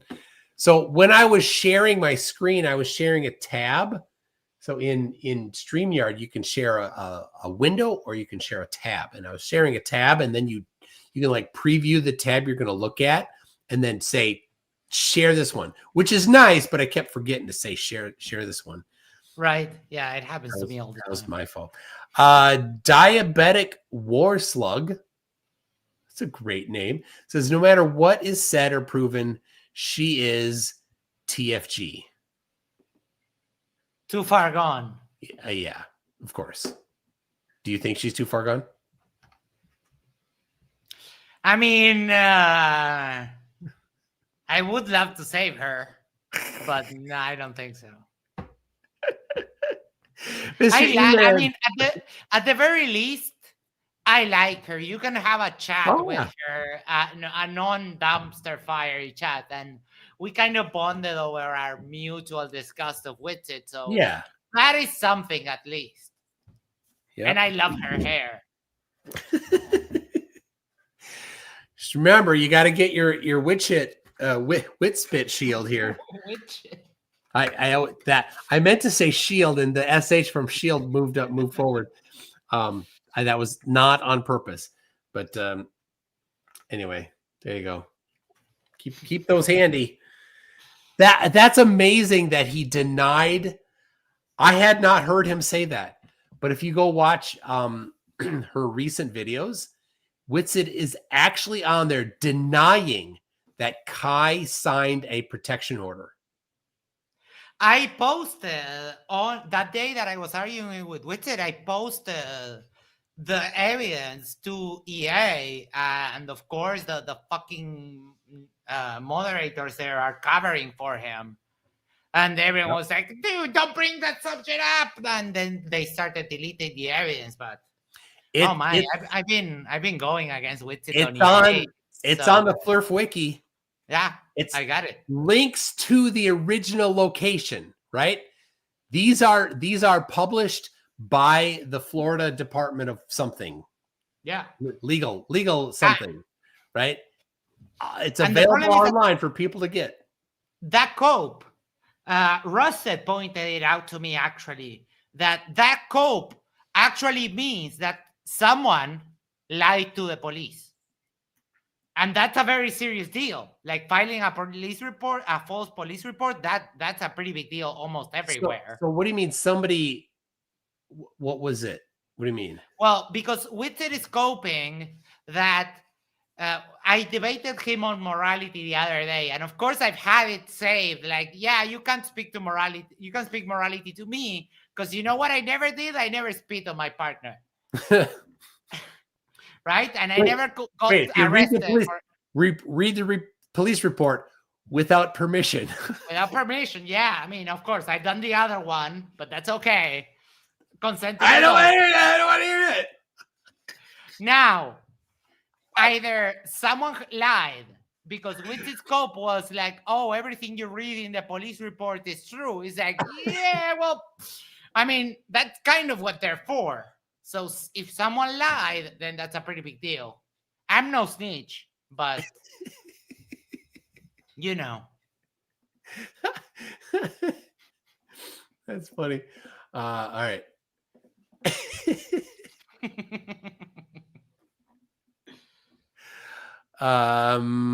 We got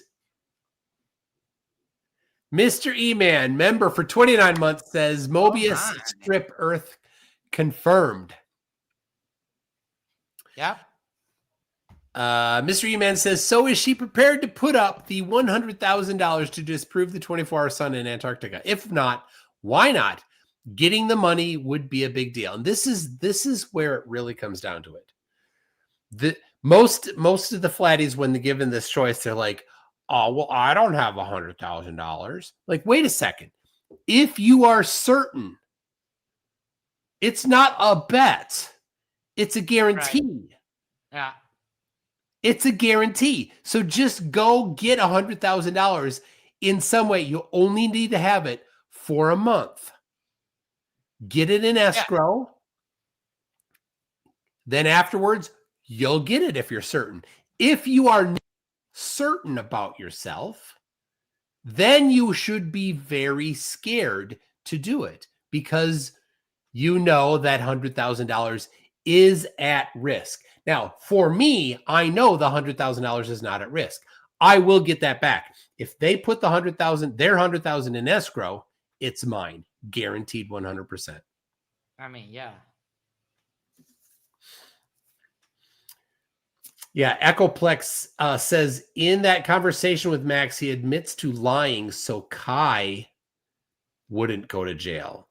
Grounded Extract says the same. He said it was a lie to protect his partner. If you're going to lie in a report, why would the lie be I spit on her face?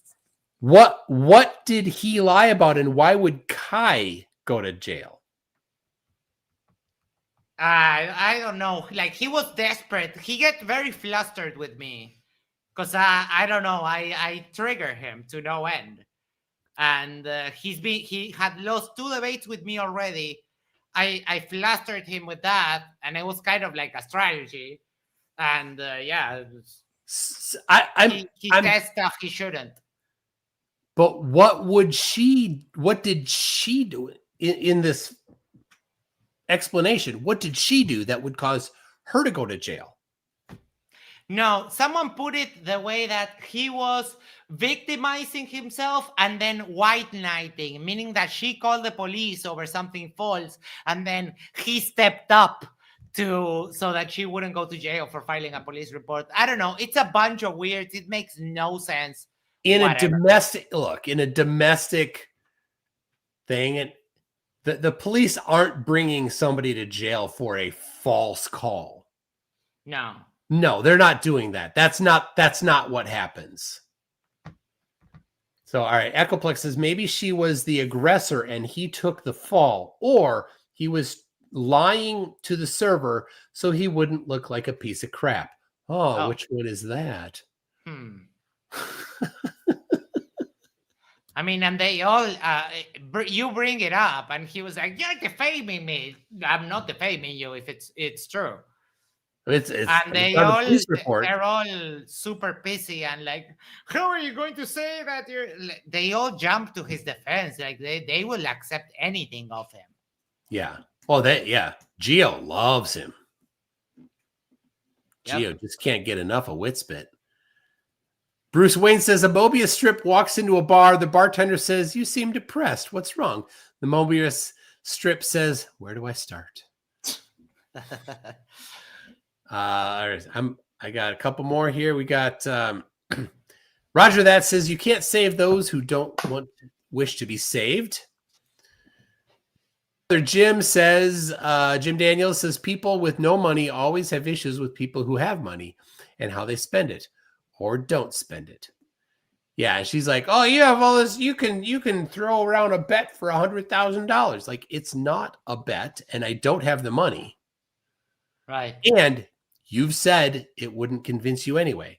So why bring it up?" Diabetic Warslug says, heart emoji. She acts open but uses NASA money. Excuse for disproofs. Oh, yeah.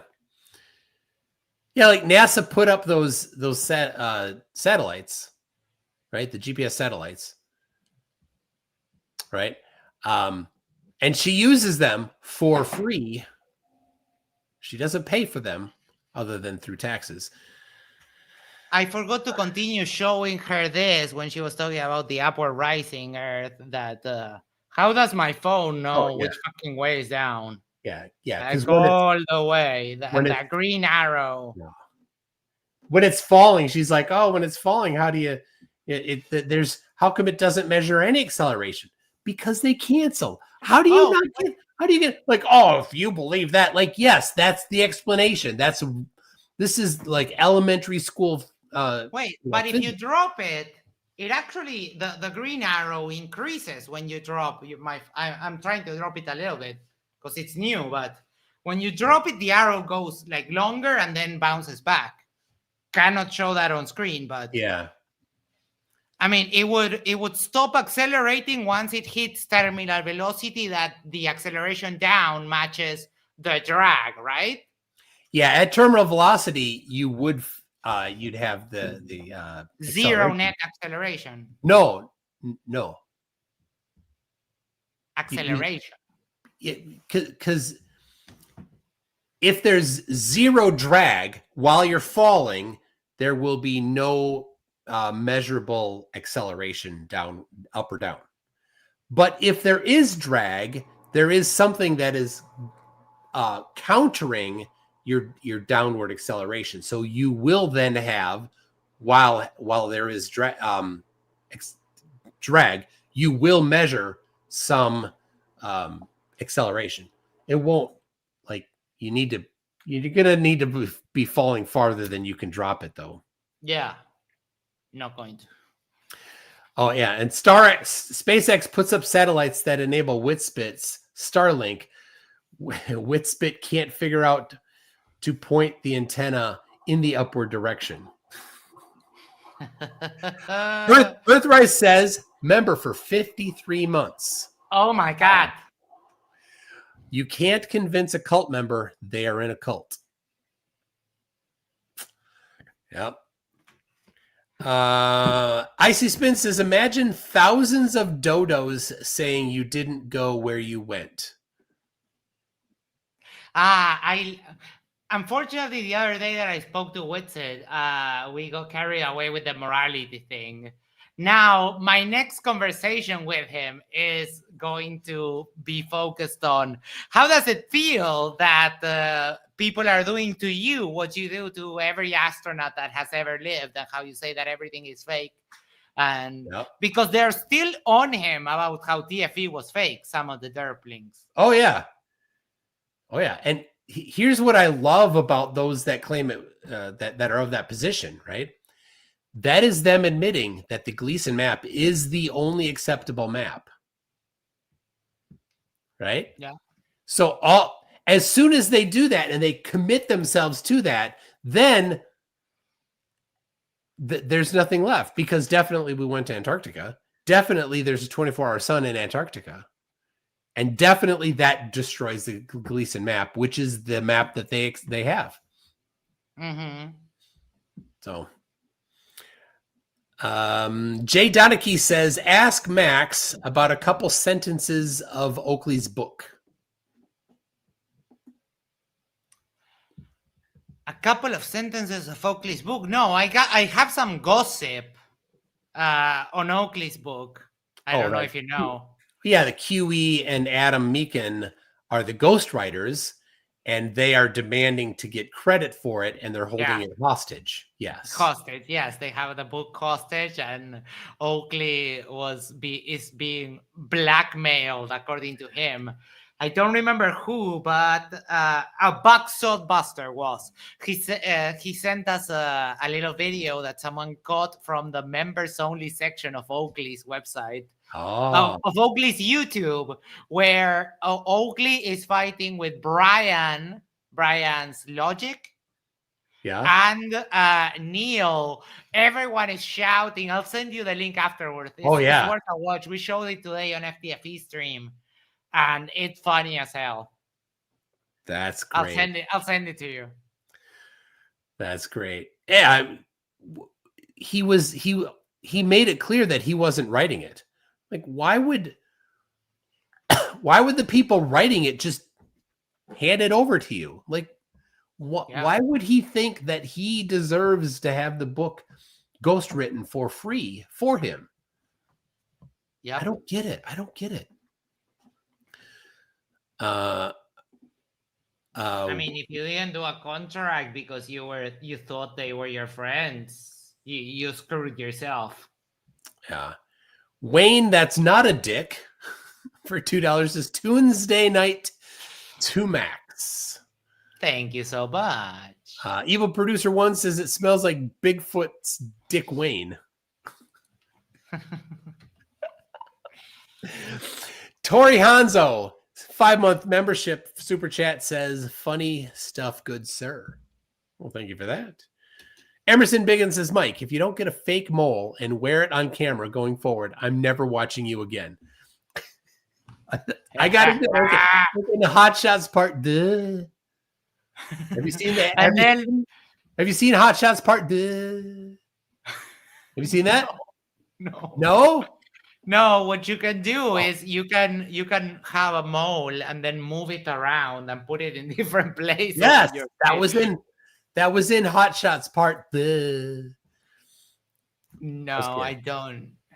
It doesn't ring a bell. Oh man.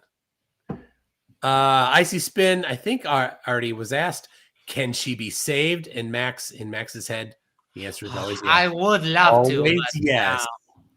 no, I don't think so. Nerd Pedantic Alert, 61 month member super chat. That's the longest one today. 61 months. Holy cow. If you had complied with all of her demands, the trip would have cost $2 million. And then she'd probably say that you had a $2 million CGI budget. Yeah. Oh, yeah. Mr. U-Man says, Max, we're still waiting for the book to be translated from crayon derp into something legible. I got one left from Max for $2 Singaporean says, and he yells it for some reason, I love lamp! You don't know why that's funny. No. Why is everyone like pulling my leg? And Megan said, I saw this cat like reflexes Max would catch. Yeah, I mean, I just bought my phone. I don't want to break it. I Love Lamp is from Anchorman. I didn't see that. Why are you people bashing me? No, Max. that's unfair. All right, Max, you gotta have to write this down. You got some homework. Okay. Okay. You got to see Hot Shots Part 1. Hot Shots Part 1. Wait, Hot Shots Part 1, that is like a parody, and that one has a part where he uses a bow, but instead of an arrow, uses a chicken. Yes. Okay, I saw number 1. Okay. Well, then you're ready to watch Hot Shots Part 2. Part 2. Yes. Yeah. Sure. All right. So there you gotta watch that one. You need to watch Anchorman. You only have to watch Anchorman 1 because 2 isn't nearly as good. Okay. But you can bonus if you watch number 2. So there you go. There you go. Okay. I'll take the notes. And I have something open here that I wanted to show you before. This happened on Roger Ledwell. One day that I went, they were talking about images from space and yada yada, and of course I gave them 3 videos with rectilinear lenses, and I made them cry. And what they do is they start showing me all videos with fisheye lenses, and one of those videos is banjo. And later, while Mike from the Drunk Debunk Show was reviewing it, we kind of realized that on the background is Banjo's video. You can see Roger is sharing it, and you can see separation of first stage is like all curved. And this is the original video that someone in the audience tracked for us. Banjo, you bastard. What a douchebag. Right? Like he curved the video the other way. Yeah. To stop the curve of the earth. Like, wow, you can't be that dishonest. Like, so all the times when flat earthers like NASA lies, NASA, like it's flat earthers that are the ones that are falsifying evidence. 100%. Butch Convoy for €2 says, "Good morning, Toon and Max." Oh, wait. We have Frody Nas for 20 knocks. Those are Nokia bucks, right? Yeah, good Nokia. Morning. We'll listen to this when I'm at work. Who now has been owned by Microsoft, by the way. Mm-hmm. So now they're Microsoft bucks. Yes, Microsoft bucks. Nice. Which makes sense because there's also this Sega Genesis network. Dollars. Yes, that is correct. SGN. SGN. Yep. Yeah, there's also the Donkey Kong bucks. There's the Uwus those are from my country. What? So why is it UYU? Because Uruguay, who knows? It should be Urus, but for some reason it should be URU. URU. See, yeah, Uru. But the problem is that our airport is also referred to as UYU. So that's the 3-letter code for your airport? Yep. Okay. And I mean, the funniest thing ever has been this one. Like, look at my face of joy because Gilbert Guzman sent me 100,000 Vietnamese dongs.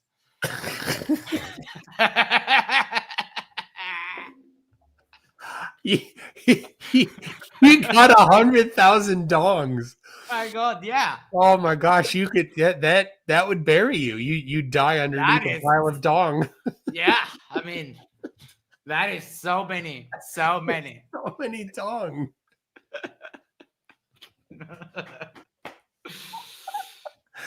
And before that same guy, I was laughing all the way because I kept screenshots. We were doing an after show for a debate on MDD, and the guy had already sent 1 million dongs in super chats to MDD, and I was laughing all the after show about that. And then he came to the after show and sent me 100,000 dongs. That's why I'm like this cheering, because I was like, yes. I lost it. It was so much fun. 100,000 dong. Oh my gosh. Okay. Well, we should wrap it. Yeah, we can wrap it up. What time is it? What time is it there in the place Uruguay? Where you never see Polaris? 2 a.m. 2:06. All right. People, tomorrow we're probably doing a stream with Rubik's involving some edibles on her side, on their side, sorry, no idea. And also we have an after show. Don't remember the topic. I'll put it up sometime tomorrow in the afternoon, but that's what we have. What do you have coming up? I was thinking about doing something Thursday. I think it might not work this coming Thursday. I'll see if it is. I'll announce it as soon as I know. Otherwise, I'll be back next Tuesday at 8 p.m. Central. Faux shizzle, as we say in the hood. Yeah, I mean, where I'm from, the suburbs. Doing the 33 gang signs. Like. That's right. This is our gang sign in the hood. I guess. I don't know. That's good because you can do it. You can do M's, you can do W's, or you can do 30. Well, no, 33s. That's a good symbol. Whatever. Okay. Before we go, people, make sure to do the social thing is like, share, subscribe, send this to a friend, send this to your significant other, go to the corner, yes, the corner of your street, and just subscribe to MC2 Live and Yerba Mate Talks. And that way we can share the love for the channel. It's always a pleasure to hang out with you, my good sir. Very nice. Always good to talk to you. And one of our favorite topics is laughing at Witspit. Anyway, I've got a Witspit custom-made song video that I made. All right, let's go. Can we play it? Can we play it on both at the same time? The very sad 18 hours that he didn't have it. 18 hours. Do you have it? I don't have it, but if you can play it to the share, I'll end the stream once it's done. I can't. I don't have it queued up to play through the share. Okay, no problem. And I don't think I've published it anywhere. I don't think you have. Yeah, you're out of luck. The only place you can come is on my channel to hear about the 18 hours. No. Right. Wait. Hold on. Because you know what I'll do? I'll forward. I'll end early, but I'll forward people over to your channel. So if they want to hear that song, there we go. They can actually listen to it. All right, that works. Redirect MC2. Oh, there it popped up without even asking it. Oh, there we go. 1 second. Boom, boom, boom. Come on. Okay, redirect is done. So we'll end things here, and we'll go over to Tunes to hear that song. Mike, always a pleasure. Take care, everyone. Love you. Bye. We'll see you tomorrow. Bye. Duffy's gonna do a stream at 12. He's gonna